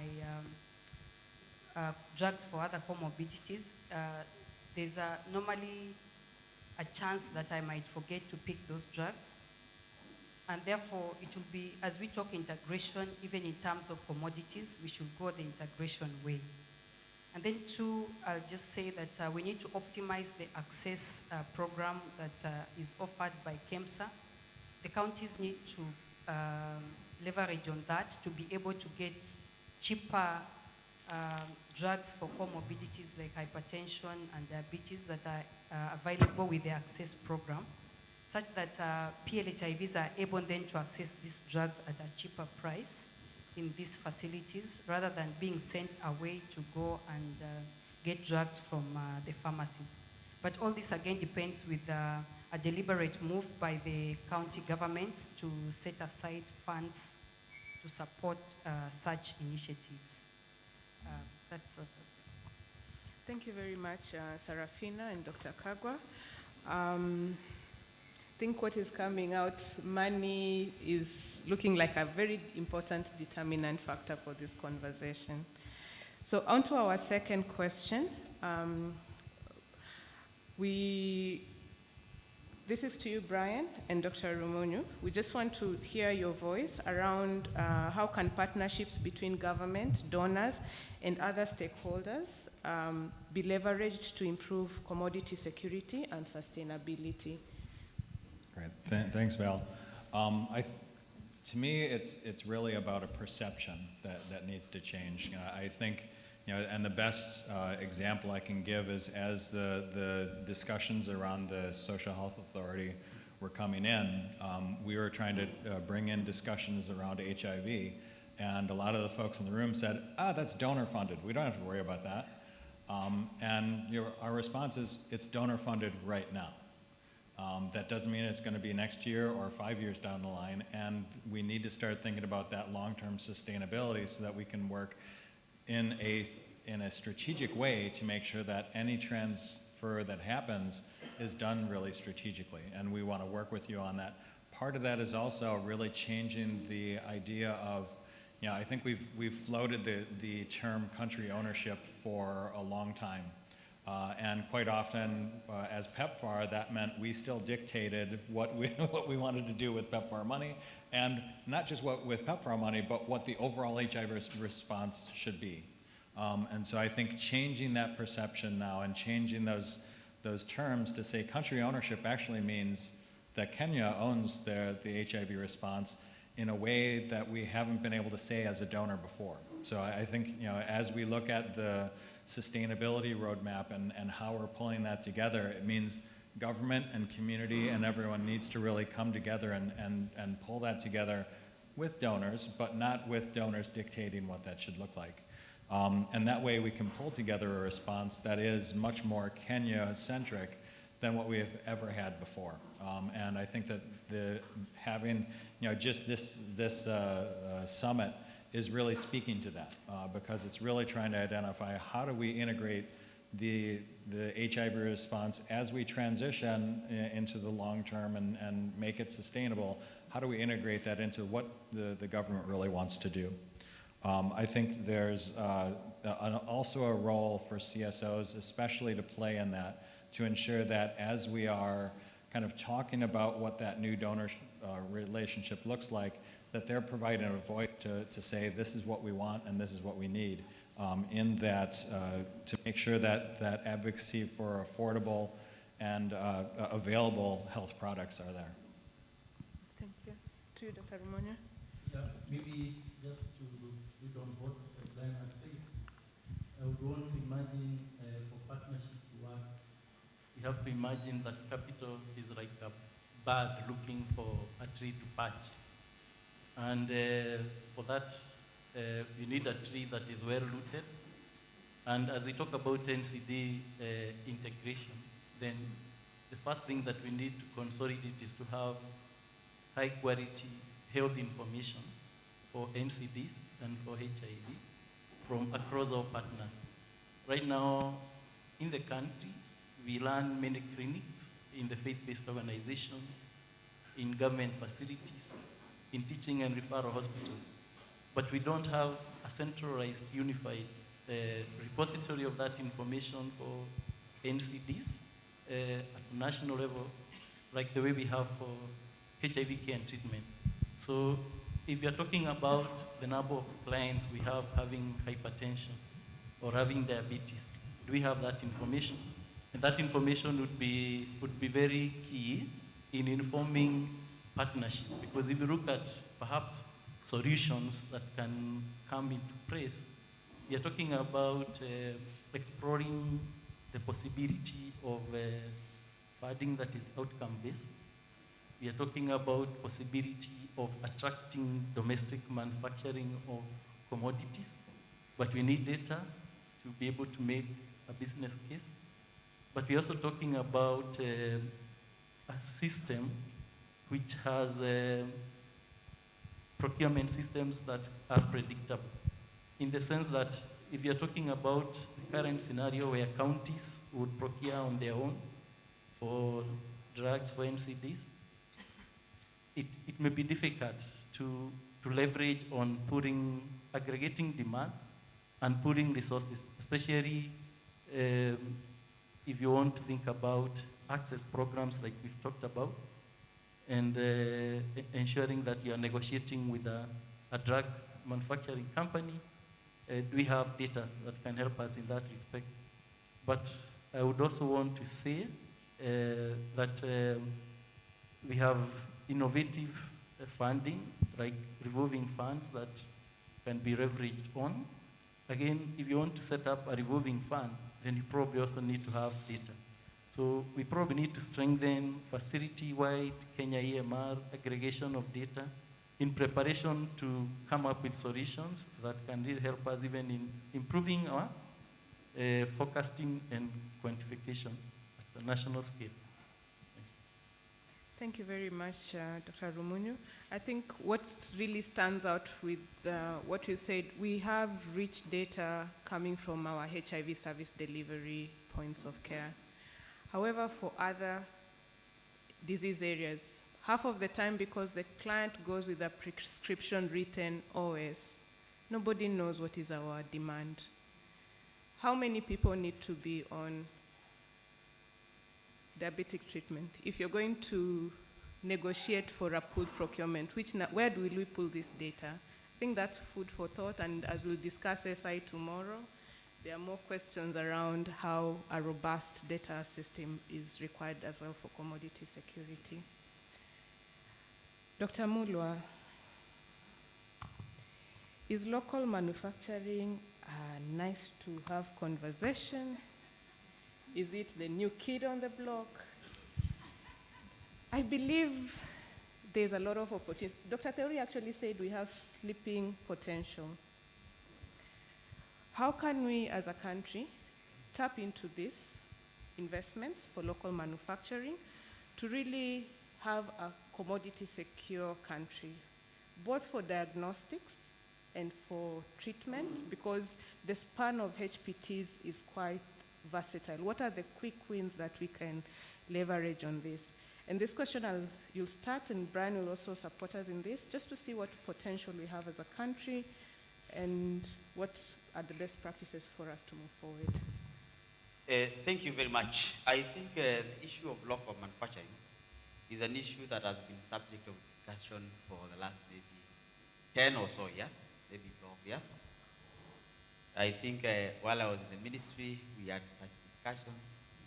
And when I went to KEMSA, that has been ongoing for the last 1 year. I think I will talk broadly in terms of the essential medical supplies, both medicines and medical supplies. And as an organization and as a ministry, we have a policy position, actually an executive directive, that for products that are locally manufactured in Kenya, we should ring-fence resources that we have for the government of Kenya towards local manufacturing. I think in the tenders that we did in the last, in the financial year, which is ending now, we ring-fenced 62% of pharmaceuticals and 28% of non-pharmaceuticals to local manufacturers. And which was the first time that we are saying for products that are manufactured in Kenya, we are not going to import. Does that come with challenges? Yes. Being the first time that we have done tenders ring-fence for local manufacturing, of course, for various reasons, you realize, and of course, the forex issues that we had in the last financial year did not place us well in terms of the pricing of commodities. That because a lot of the manufacturers have to import the APIs, and the APIs have to be dollar denominated at import, and the dollar was unpredictable, and we insisted on shilling denomination of the tenders. We realized slightly higher prices than the market. I'm not saying that higher than what, but you look at the prices that we realized in those locally manufactured products are slightly higher than the previous ones if we were importing. Of course, that is as a result of the dollar. The value proposition for this to the economy and to the growth of the country cannot be expounded more by the effect of COVID-19. During the COVID-19, we saw what happened to the globe, and Africa, or the global south as it is called, was excluded from access to essential medical products. So for us, it is a question of learning, and we have manufacturers. We have Revito here in Kilifi, who is already manufacturing syringes to UNICEF, to supplying to 32 countries across the globe. We have Universal manufacturing first-line ARVs, supplying to Global Fund across the world.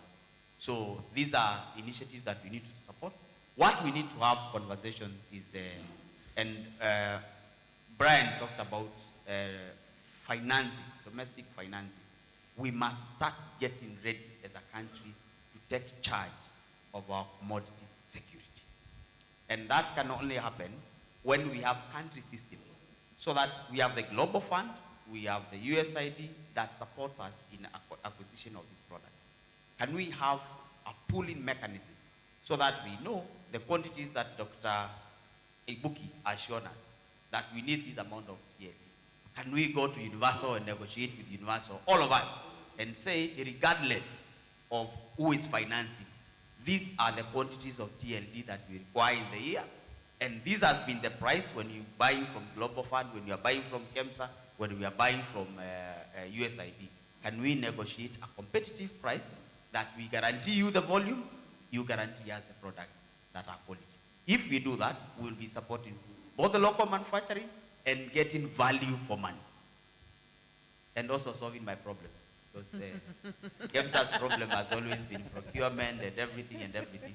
And therefore, that is one way of addressing it. The other thing that I would say is, and that therefore means we need to have Global Fund on the table, because the Global Fund policies may not necessarily support that in terms of directly acquiring products from certain pre-negotiated prices. But we must have a mechanism for either the region, the country, and even Africa as a continent, or ask ourselves, how do we support local manufacturing? And this is a conversation that has been ongoing globally. So I would say, from KEMSA perspective, we are ready to support local manufacturers.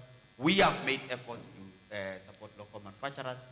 And the President of the Republic of Kenya is on record, and actually on notice, that any product that has 3 manufacturers in this country, I should not import.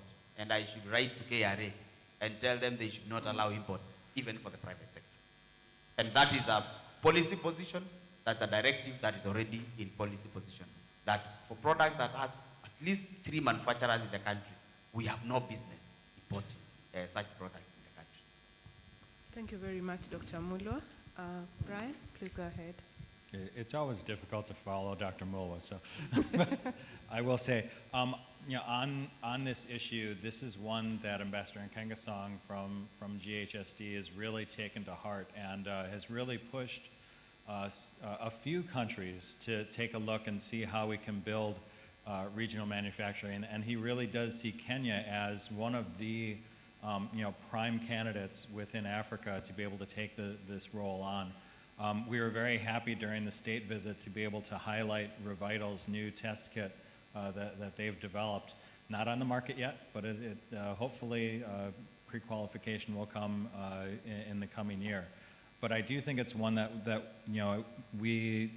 regional and local manufacturing, one, it allows shorter transport times and costs. It allows the delays for customs coming in, some that might be created by Dr. Mulwa with his requests are there. I think you also see more a stable resource for those commodities. I'm not sure that reduced costs necessarily will be there, but I think it's something that has potential. But I think Kenya is also primed not just to have commodities, the full spectrum of commodities for itself, but also supplying to the region. One thing that was brought up during the state visit was the PPB Act and making sure that gets passed through promptly, and I'm hoping that is in the works. But that'll really open the door for those products to be able to be sold on the international market, including across Africa. I think we also can look at a regional regulatory authority that would allow to set the standards across Africa so that we'd be able to make sure that those are more easily followed and gotten. And then I think the last piece I would, and Dr. Mulwa kind of brought this up, is once the product coming, we need to make sure that the market is there. Because we've been putting a lot of investments into Revital, Universal, and those investments could go away quickly if the market isn't actually there. So we need to make sure that it's set and that we can get those products as quickly as we can out, because I think that it's too great of a resource for us to miss. Thank you very much, Brian. So, Nelson,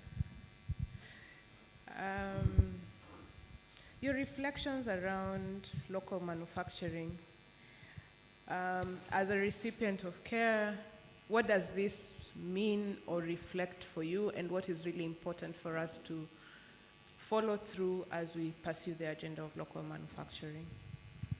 Thank you very much, and thanks to the organizers of this forum for having me in this panel. And I'll be going to your question, but before that, allow me to have two reflections in two statements, and that is because as we came here, some people looked at the way we were dressed and thought we were all men.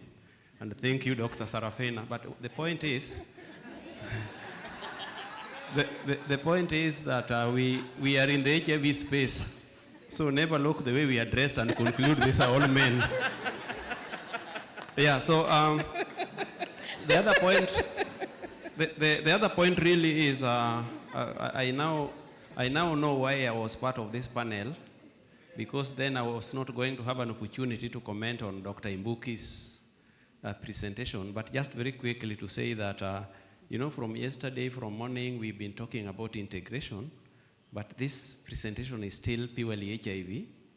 And I think the panelists have raised this, and Dr. Sarafina emphasized the point that even procurement, supply chain will need to go the integration way, so that when we talk about TLD and multi-month dispensing, we are able also to comment on commodities that will deal with hypertension, diabetes. But the point I'm trying to put across is that all along we've been saying that as we integrate, there are lessons from HIV, but also there are lessons from NCDs.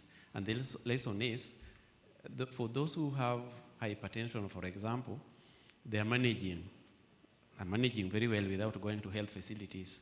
And I think that is what DSD also has brought to HIV. So the first comment in procurement is please make it robust and make quantities a little bit larger so that the multi-month dispensing, 6 months would be desirable. I don't need to be going to be part of the crowd in a facility unless somebody is coming for viral load or any other condition, which anyway people can come to. But the point is that there are people who have hypertension, there are people who have diabetes, and they never frequent facilities, and they are managing. So unless, and I know we've been discussing community pharmacy and so on and so forth, and a little bit of cost can come in. But if we can go that direction, then that is what we need. To your question now, you see, for communities and for recipients of care, they need access and they need availability of better, safer, well-tolerated medicine. So if you tell us that this is our home where we live, this is our village, and next door is a facility where we are going to get this, we will not very much question whether it came from India or from Kiambu. Although we know if it comes from Kiambu, then it creates jobs, and then that would be desirable. So communities too also support local manufacturing and production and distribution for the economic benefit of the country and also for fast tracking. You know, sometimes we have challenges. People keep on saying KEMSA, KEMSA, KEMSA. They went to India to look for this. It's not available. If they can only go to Kiambu or Siaya or Bungoma, then we can even follow them and even accompany them and then tell them, okay, this is where the challenge is. So we think medicines will be available in a predictable and a sustainable manner. Allow me also to say that for the procurement, the Ministry of Health and NASCOP, and I think this has already started, because they have communities in the TWG for commodities, we would be happy for them to open up supply chain, even for community-led monitoring, so that people understand where commodities come from, how it is reaching facilities. You know, sometimes we say it is KEMSA, but sometimes it may be a county is still having an issue with the KEMSA, and KEMSA also with the rules cannot release commodities to that county. So people need to understand sometimes where intermittent or what we call stockouts. Essentially what I learned, they were not even stockouts. There can be intermittent supply simply because of some small disagreement or delay. So if you open up that for communities and to understand really what is going on, then they can come in and be useful in terms of the voice. Communities and recipients of care are also ready to be part of the supply chain in terms of community RT groups. Of course, the lessons we learned from COVID, that you don't want to have 1.3 million adults who have HIV. Sorry for that. Yeah, so we learned lessons that you don't need to be having people crowding facilities. So if communities can be organized, the recipients of care can be organized in the community RT groups, and now even dealing with other conditions like hypertension, diabetes, that would also ease the burden that you have in the facilities and then allow you to integrate further and even to do more work that you want to do. And lastly, I think it's the role of recipients of care, like Brian has explained, to create demand, that you bring these commodities and opportunities and products, but they are being utilized. So right now we are talking about the 3-tier algorithm in terms of test. We need to go and sensitize communities and know that in terms of uptake of this, it will entirely depend on them. And people must present themselves to be tested. People also must present themselves to be tested for non-communicable diseases, the hypertension, diabetes. So the questions that were being asked to Professor Kimaio can be answered by communities. If they presented and went as PLHIV but demanded that, I came to pick my pill, but I want to know the status of my sugar, I want to know whether I have hypertension, then all this number that you have on treatment are going to present you with the data that you want for the planning so that you procure commodities. So thank you very much. Thank you, Nelson, for your insights. Really, I'm looking for the word for it. It makes you go back to the drawing board around how do you ease in the distribution for products to the end user. You don't want to make systems that are far away from the communities and causing them, just getting that product is already a process. So as we reflect on that, in terms of integration, Do I pick my drugs from this town for HIV? Do I pick my diabetes medicine from another facility? How do we make the patient's experience more friendly? On to our next question, and really thanks for your insights around confidence around local manufacturing and about the quality of products that we can get even if we are doing it as a local manufactured product. We've talked about data and the importance of data and numbers in terms of informing supply chain. Dr. Mulwa, just to start us off, how do you see, how do we better manage our data monitoring and supply management systems that can strengthen a reliable commodity security? And just to reflect for us in terms of the bigger thinking or shifting around the LMIS systems that KEMSA is rolling out and how much of the counties have been onboarded on this and collaborations with other sectors, including the FBOs that would probably be having different supply chains out of KEMSA. Thank you. I think I must say, and God is here, there are several CECs who are here. Easily I'm the oldest CEC around town, having served in the county. And having worked both at the ministry, the county, and now in KEMSA, I realized there is one major gap in planning for commodities, generally, not necessarily the program commodities.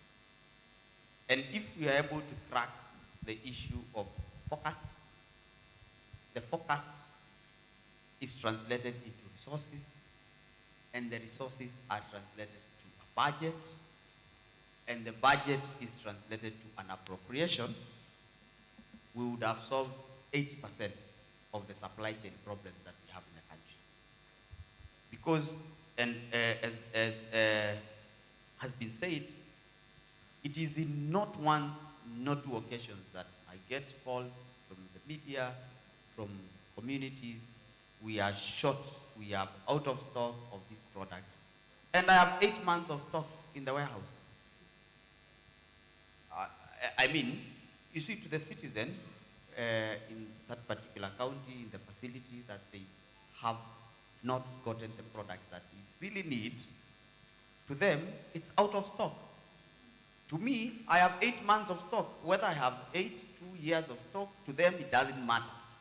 And that, therefore, means in terms of having a system that there is a visibility of the stocks in KEMSA, and KEMSA also has a visibility of the stocks in the facilities, and therefore, we are able to plan that in County A, the stocks for these products are going down, and the consumption rate is this, and we can plan to have those commodities for the year so that by the time they make an order, we already have them.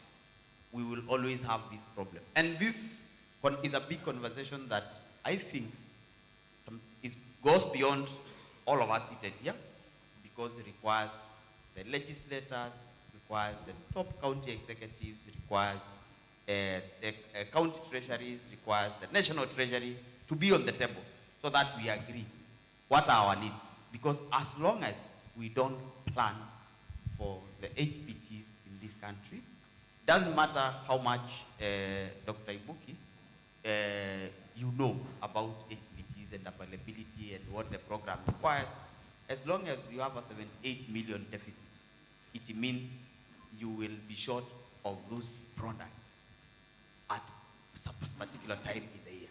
Doesn't matter what magic you do. However good you know, we must start addressing these things from planning level. What are you required to have? And now the Ministry of Health with KEMSA, our new ERP, which we are rolling out 7th of August, will be able to address the visibility issue in terms of counties and the facilities being to see what KEMSA has. We are enhancing the current LMIS. We are also, and the LMIS that we have had, of course, counties have had visibility. Working with the Ministry of Health, we are digitizing even the private the facilities in the counties. We are digitizing the private facilities so that the whole health ecosystem, we can have some visibility of the products and share data between the various players in the ecosystem. That, though may not take 1 month, 2 months, it will take maybe 2, 3 years for it to be actualized, we'll be able to solve some of the problems that we have. And also, look at it from a programmatic perspective, have a link between the programmatic products, which are fully financed by partners and TOK and donors, and the EMMS. Because most of the counties, most of the facilities will make an order at the same time. So if, for example, a county is unable to make an order in KEMSA for one reason or the other, because they have a debt or there are issues, and they have an EMMS order, which delays. It is delaying the program items. So sometimes we will have products that are in the shelves go out of stock because they are being affected by the EMMS orders. So these are issues that require a deep dive, and KEMSA is ready to lead that conversation so that together, as the ministry, as the counties and partners, we come up with a solution that enables the counties, enables the facilities, enables the healthcare workers to have the product that they require when they require, and planning for it and budgeting for it. Thank you. Thank you, Dr. Mulwa. To Dr. Rumunyu, we know that FBOs are the alternative of public sector. What mechanisms, you've heard what Dr. Mulwa has talked about, having that visibility across both public and private. How do we leverage on the strengths that already exist in faith-based organization? How do we pull our resources together? More importantly, to create a big demand in terms of pooling of resources or pooling demand for pooled procurements, but also in terms of efficiencies in pricing, in procurements and all that. What is the cross-learning that you bring on the table for us? Thank you very much for that question. So as the faith-based organization, you may probably know that there's an ecumenical partnership between CHAC and KCCB, in that they formed the MEDS, that is Mission for Essential Drugs and Supplies, that initially was looking at providing healthcare product solution to faith-based organization. But over time it has grown to be able to even provide services even to government facilities in Kenya and beyond. And for products to become cheaper and available, the main thing is that you need to have bulk procurement driven by the data that you have for the clients that are beneficiaries. I think number one, information management, as I said, is still very key. Dr. Muro has alluded to aid visibility. And where else, I would say KEMSA is rolling out that system. It is also important that all facilities have point of care services, whereby that data can also be processed on time, and ensure that we have also the faith-based organization not being left behind by the revolution that is taking place in the investment in the digital superhighway in line with the Social Health Authority. So for us, what we've been trying to do is to educate our members to digitize their systems and their pharmacy systems so that they are not left behind, they are ready, because at the end of it, we'll have a centralized information exchange system. And I think that will be a gold mine in terms of availability of information for HIV care, but also for NCD. And I envisage a scenario whereby, being guided by government, the need for us to retain a very good relationship with KEMSA for coordination. That body exists for coordination and planning of procurement of essential commodities. So basically it's to ensure that that information exchange is used to aggregate demand and ensure that there is pooled procurement. I would also want to say that the FBOs have been in the game for quite some time. And, you know, to some extent, because of efficiencies in managing resources, there is a capital that is required also to ensure that order refill is quite good. And information sharing between KEMSA and MEDS would be something great to ensure that where KEMSA has a product and MEDS does not have, then there is a sharing of that information so that we can redirect requests to them, and vice versa, so that we are able to have a scenario whereby we have commodity security in Kenya. Thank you. Thank you, Dr. Rumunyu and Dr. Mulwa. I think the collaboration between MEDS and KEMSA, being the two leading procurement agencies in the country that allows for pooled procurement for many counties, creates a very important leverage and discussion as we get into integration. I think what comes out very clearly is across the players, information sharing is going to be critical, even in how they plan for the supply chain. Quickly, Davis and Brian, 2 minutes, 2 minutes. What innovative financing options do we have? We keep rotating around domestic funding and donor funding. If there's any risk in those two sources of funding, where do we get ourselves as a program? Where do we get new money?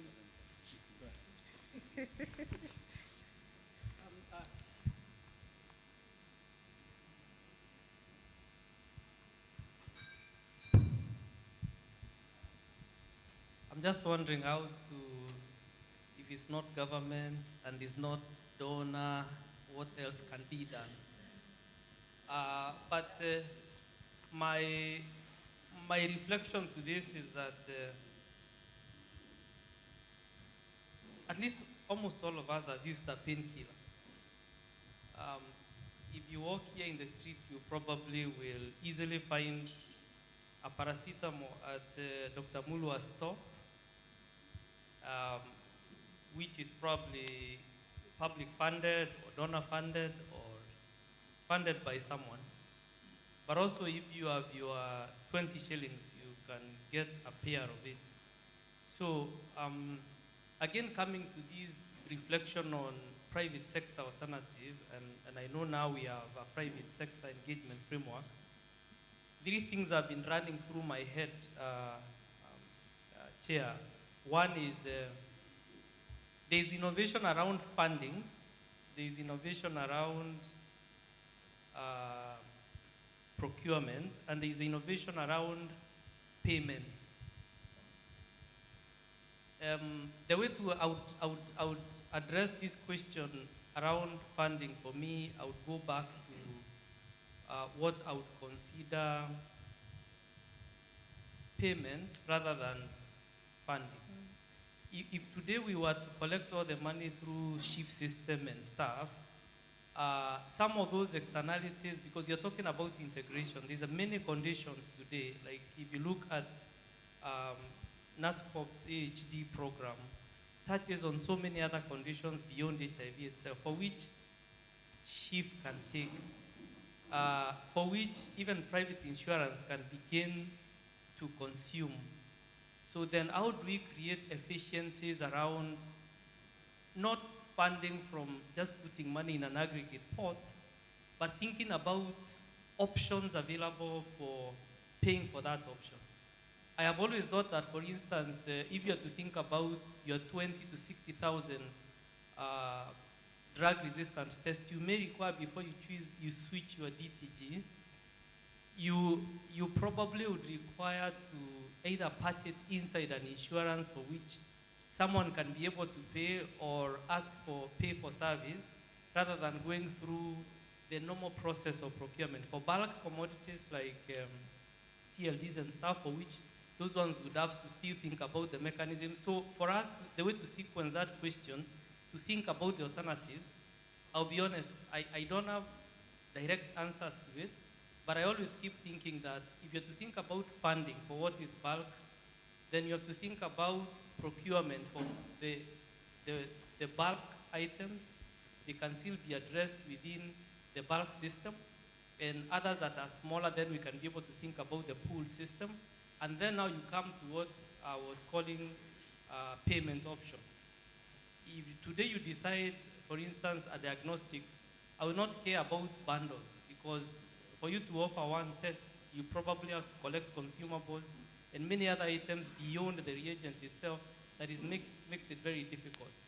So if, say, for instance, you have to go to private labs, and I know some counties have already started setting up PPPs for purpose of, say, for instance, lab and diagnostics, is patched inside an insurance system that works, that is within the package of care, then we'll begin to address the question of funding, because every other single day, there is an additional item that NASCOP and the programs and the donors have to pay for which we don't have a solution.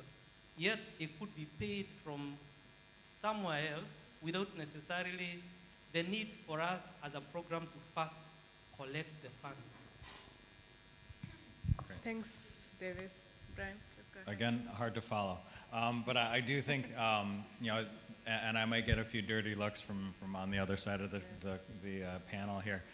But I do think that there's a few things that we can look at, and I totally agree that there isn't a new magic source of funding. And I don't think that coming into it with that thought is going to get us anywhere. I do think, however, that there are some costs that we can look at to try to reduce. I do think as we look at integration of HIV into the broader health sector, there may be some costs that might be able to be resolved there as well. I do also think that the social health insurance needs to take a look at this, and really HIV needs to be integrated into it. I think also, you know, a ring fencing, as was previously mentioned, not just at the national level budget, but also on the county level budgets, to really understand, okay, what are the commodity needs, not just for HIV, but overall, and how do we make sure that those are being paid to the sources where they need to be gotten.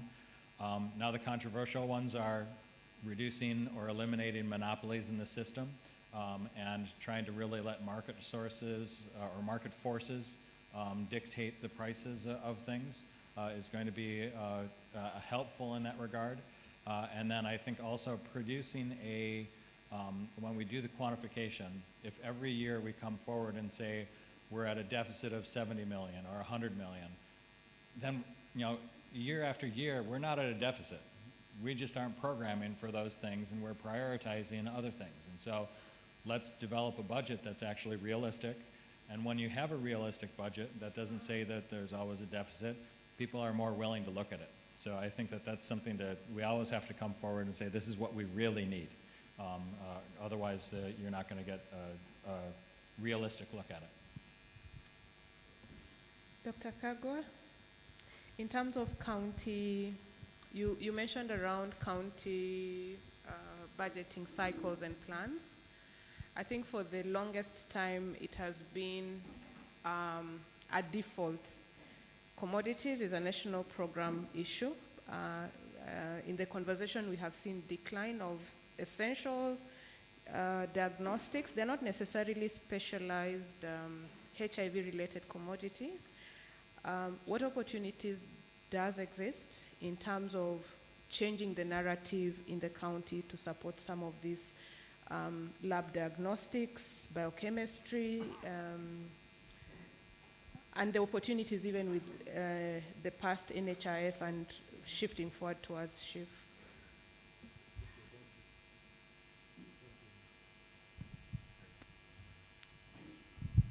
Thank you, Dr. Obare, for that. Before I answer that question, I just want to throw a throwback. In the year 2019, there was a national forecasting and quantification that was done for program commodities. And TB commodities were not included. So we did family planning, HIV, yeah, those program commodities. And I can tell you for Kiambu County alone, and the minimum we could operate was 1.2 billion for program commodities. considering a budgetary allocation of around 400 billion at the moment for non-farms and farms. So having that in mind, I think I need to support what my two colleagues have been. We need to start having the hard conversation. How do we transition? Because even the donor funds, I believe they are coming from somewhere. And I repeat what Prof said. The health is expensive, and it has to be sustainable. And the issue of funding, I don't want to repeat it. But we need to come up with a mechanism. As a county, we have come up with the Kiambu Afia, where we have enrolled indigents for those who cannot be able to afford, as we encourage people to enroll into NHIF, transitioning into SHIF. And on that note, as I finish, there's somebody who asked here, what do you fear the most? I think somebody asked that, that question really hit me hard. What do you fear about integration? And I want to say, at the moment, as a county, we are in the middle of that fear, but we are overcoming it, because in Kiambu County, we are having a transition or integration of the medically assisted therapy for people who inject opioids. And for the last 3 months, we have been talking about integration and transition from the MSF Belgium to county. And I can tell you it has been fear initially in February, but now with the uptake of HRH, at least NASCOP will still support us with methadone and buprenorphine. But you see, it's high time we start having those hard conversations. Because even in that MAT program, apart from providing the methadone and the buprenorphine, the other consumables, there's mental health drugs, there's lab tests. Each client in a MAT clinic consumes around 9,000 per year on lab tests alone. That's a cost also that we got an implementing partner in this room to support us for 1 year. So as much as a county we have taken up the human resource aspect initially, there are so many things like what my colleague has said, the additional things that keep on coming up. And we need to have proper strategies, and establishment of SHIF, FIF have really sorted our commodity security in terms of other commodities, but HIV commodities, as he mentioned, by now we are not procurement, but somebody is procuring them. So we need to start having that hard conversation early enough. Thank you. Thank you so much, Dr. Kagwe. I think the reflections of counties and what it means for service delivery is a reality check for us. Professor Kimayo said, please plan. Don't just run into integration. There's very pertinent things that we need to do around this space as we move forward, and I think your reflections for this are well noted to continue the conversations of what we need to do. Nelson, you mentioned CLM, so you answered this question even before we got to there. Community engagement and involvement, how does this look like? What opportunities there lie in, or what opportunities would you like to be created to allow community to better engage? Thank you. Again, I'll be getting to that, but he has reminded me about the fear. I also have a fear that, and we hope that somebody is not just talking. Because what you say need to move into action, especially if you are dealing with health. You don't just talk about social health insurance and go under it and mention critical illnesses fund. That fund is money, chronic illnesses fund, and that fund is money.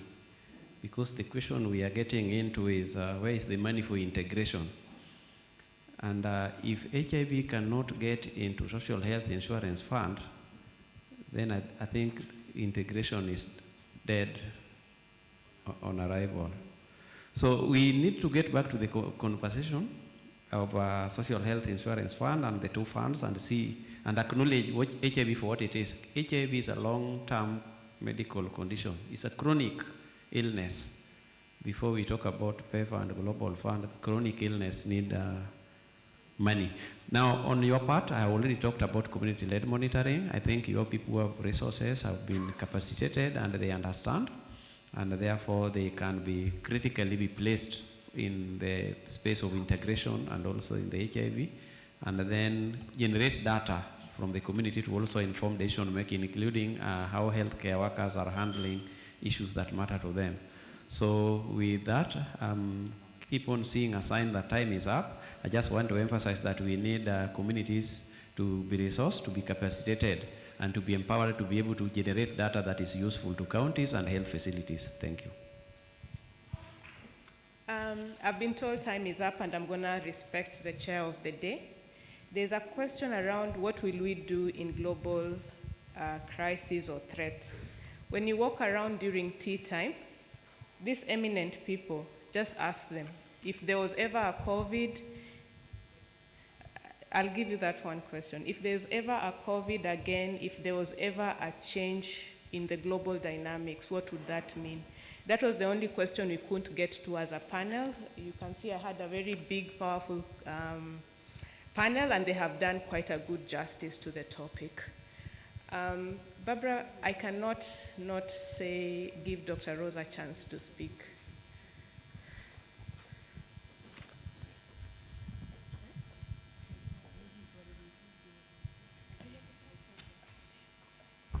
Thank you.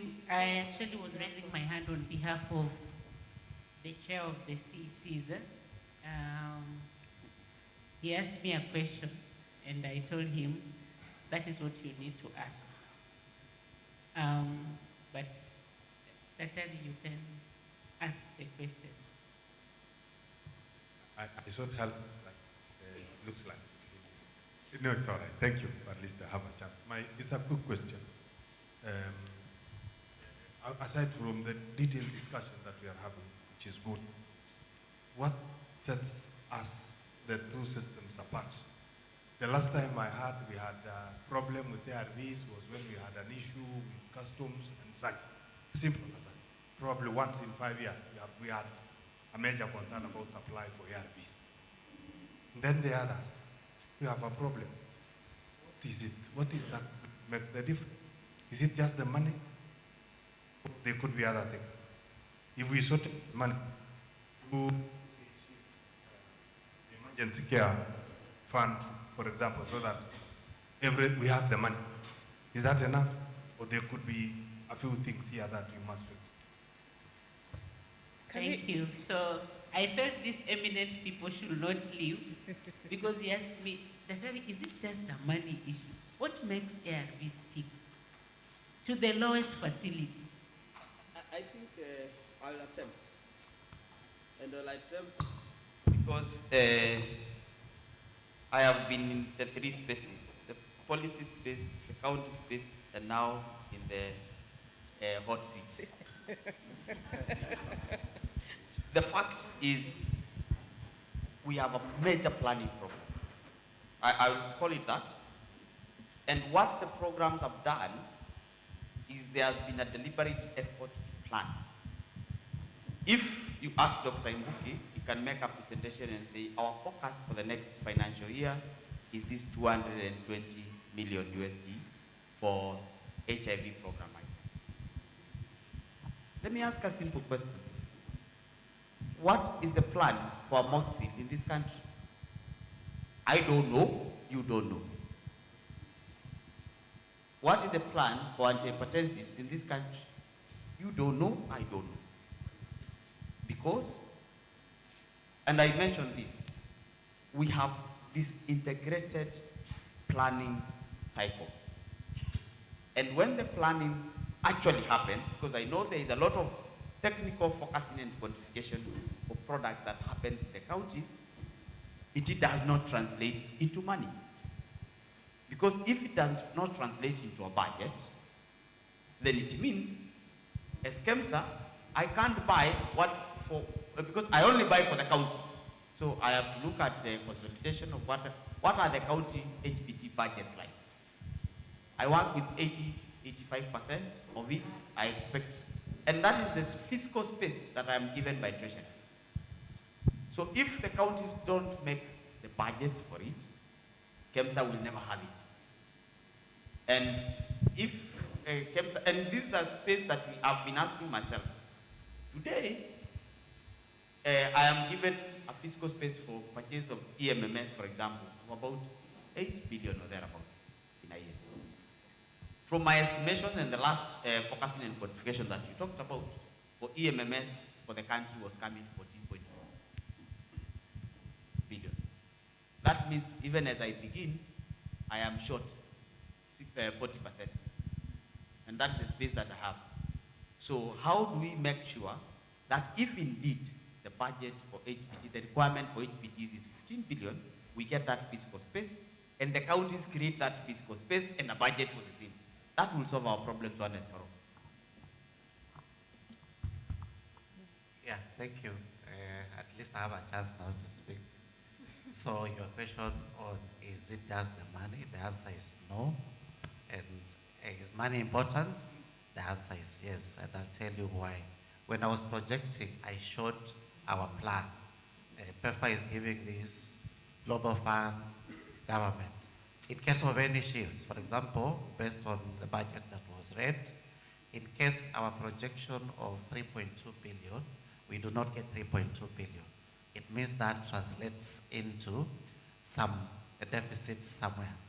So number two, even when we have the product at KEMSA or wherever, we have seen gaps, even in terms of the data coming from the facility. We've even been to facilities where one unit does not know, let's say outpatient, maternity doesn't know outpatient has testing kits. So if maternity was asked, do you have the report? No, they are stocked out. But when you check in outpatient, we actually have the testing kits. So there are issues around, even with the systems that we have, how are we utilizing it? That's why we are saying, even as we move, we need to build a lot of capacity, whether it's around more HRH, or even just capacity around how do you manage this. And now that you asked around customs, and I think I wanted to comment on the collaboration. Because sometimes even we have the money with Global Fund and PEFA, but remember these products are tax exempt. So just the process of getting the tax exemption certificate, sometimes it can take too long, and then you find that translates into demurrage. Let's say if you have your product stored somewhere, the supplier now is talking about demurrage and what have you. So in terms of partnerships, can we have government, whether it is MOH working with KEMSA, working with KRA, just to ensure we should not be taking, let's say, an elongated time just to get a tax exemption. Because sometimes you can actually be stocked out of a product, but it's actually a JKIA because KRA has not issued a tax exemption certificate. Thank you. Barbara, you wanted to give the plenary 2 questions. No, it's okay. It's okay. Timekeeper has said it's okay. Thank you very much. Our summary for this session, there's a song, they say more money, more problems. We need more money in supply chain to make it sustainable. Before I started doing national work, there's a word I didn't know what it means, physical space. When service delivery make a budget, it's aggregated, it's a big number. And when people are truncating, they're like, oh, you want medicine for 100 million, why? Then somebody cuts 1 0. So by the time this budget gets to Treasury and it's read in Parliament, there are so many zeros that get truncated from the physical space for the ministry. So what we gave as our ambitious plan, because we were very sensitive around our healthcare system, gets truncated. The other day we saw PHC truncated. How do we put this conversation in the spaces? He kept saying planning. I realized we are not the planners. There are people with the red pen at Treasury. If you've gone to MTEF, you'd think it's another business. How do we get ourselves in those spaces that secures health funding in our current situation? I think over time, we talk about money in small programs. Reality is the whole health budget. We need to have a concerted effort around that. The more we have in the health systems investments, the more you can even have the conversations we are talking around in terms of securing what we need to do. However, more money, more problems. We've talked about the efficiencies that we need to generate. We need to generate efficiencies from our procurement systems, negotiate for affordable products because you stretch your dollar further, invest in your records, account for your products. It is disappointing to hear you had products. I remember we used to get Shoko's letters for commodities that disappear without it looking like it went to the end user. So our action for call is to improve our funding landscape for health commodities, knowing very well that that has a ripple effect beyond HIV, it's for the whole health system, improve our efficiencies, look at integration as an area for efficiency to improve client care. And we hope with that, as we get to the new phase of implementation, new phase of programming, these are things we will think before so that it doesn't become a crisis at service delivery. A big clap to my panel of eminent supply chain experts. Asanteni sana. Back to you. Okay, maybe before I walk away, for the ladies in the house, I appreciate.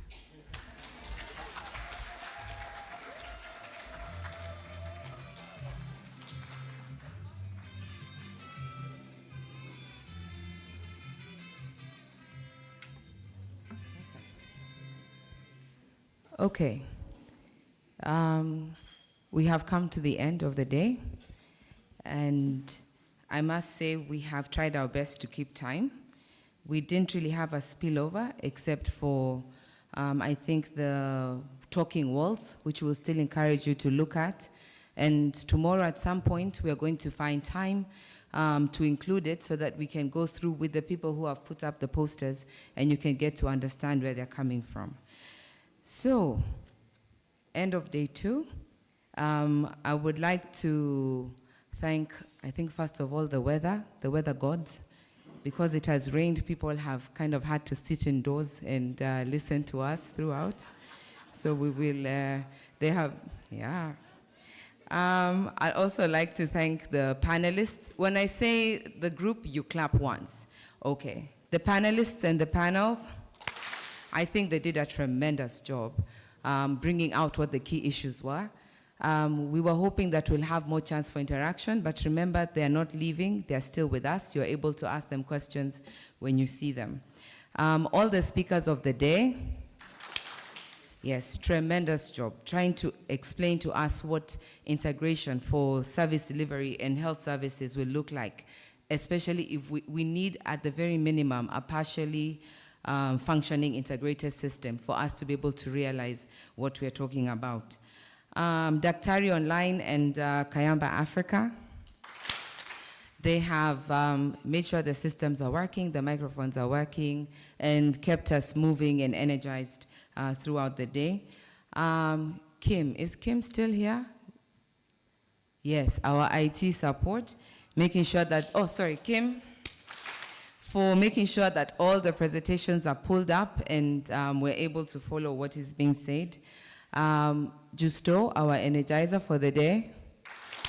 Thank you very much for having us abstain so many times. It was hard with the abstaining clap.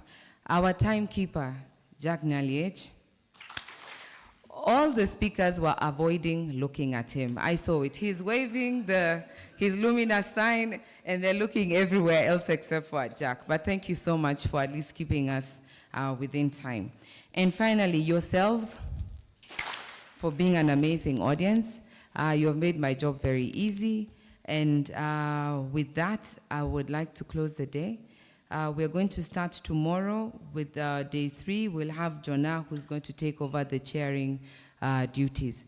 So can we have someone do a closing prayer? Alisa told me she'll be able to do a closing prayer. So tomorrow we're going to start off at 8:30 in the morning. And during the time tomorrow, we're going to find a way to include our talking walls. So thank you very much, all of you.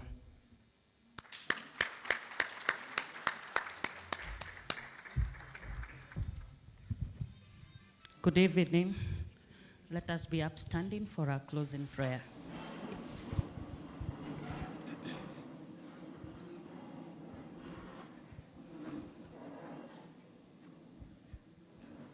Let us pray. Our most gracious Father, in the mighty name of Jesus, we want to thank you for this wonderful day. Indeed, Lord, we have learned so much. And we want to thank you for the opportunity to serve the community you have given us. And now, Father, as we break from our meeting, we ask that you may accompany us wherever we shall be with us, bless us, give us a restful night. For your word tells us, those that you love, you give them sweet sleep. That is what we pray for this evening. It is our humble supplication in Jesus' name. Amen. Okay, thank you. See you all tomorrow.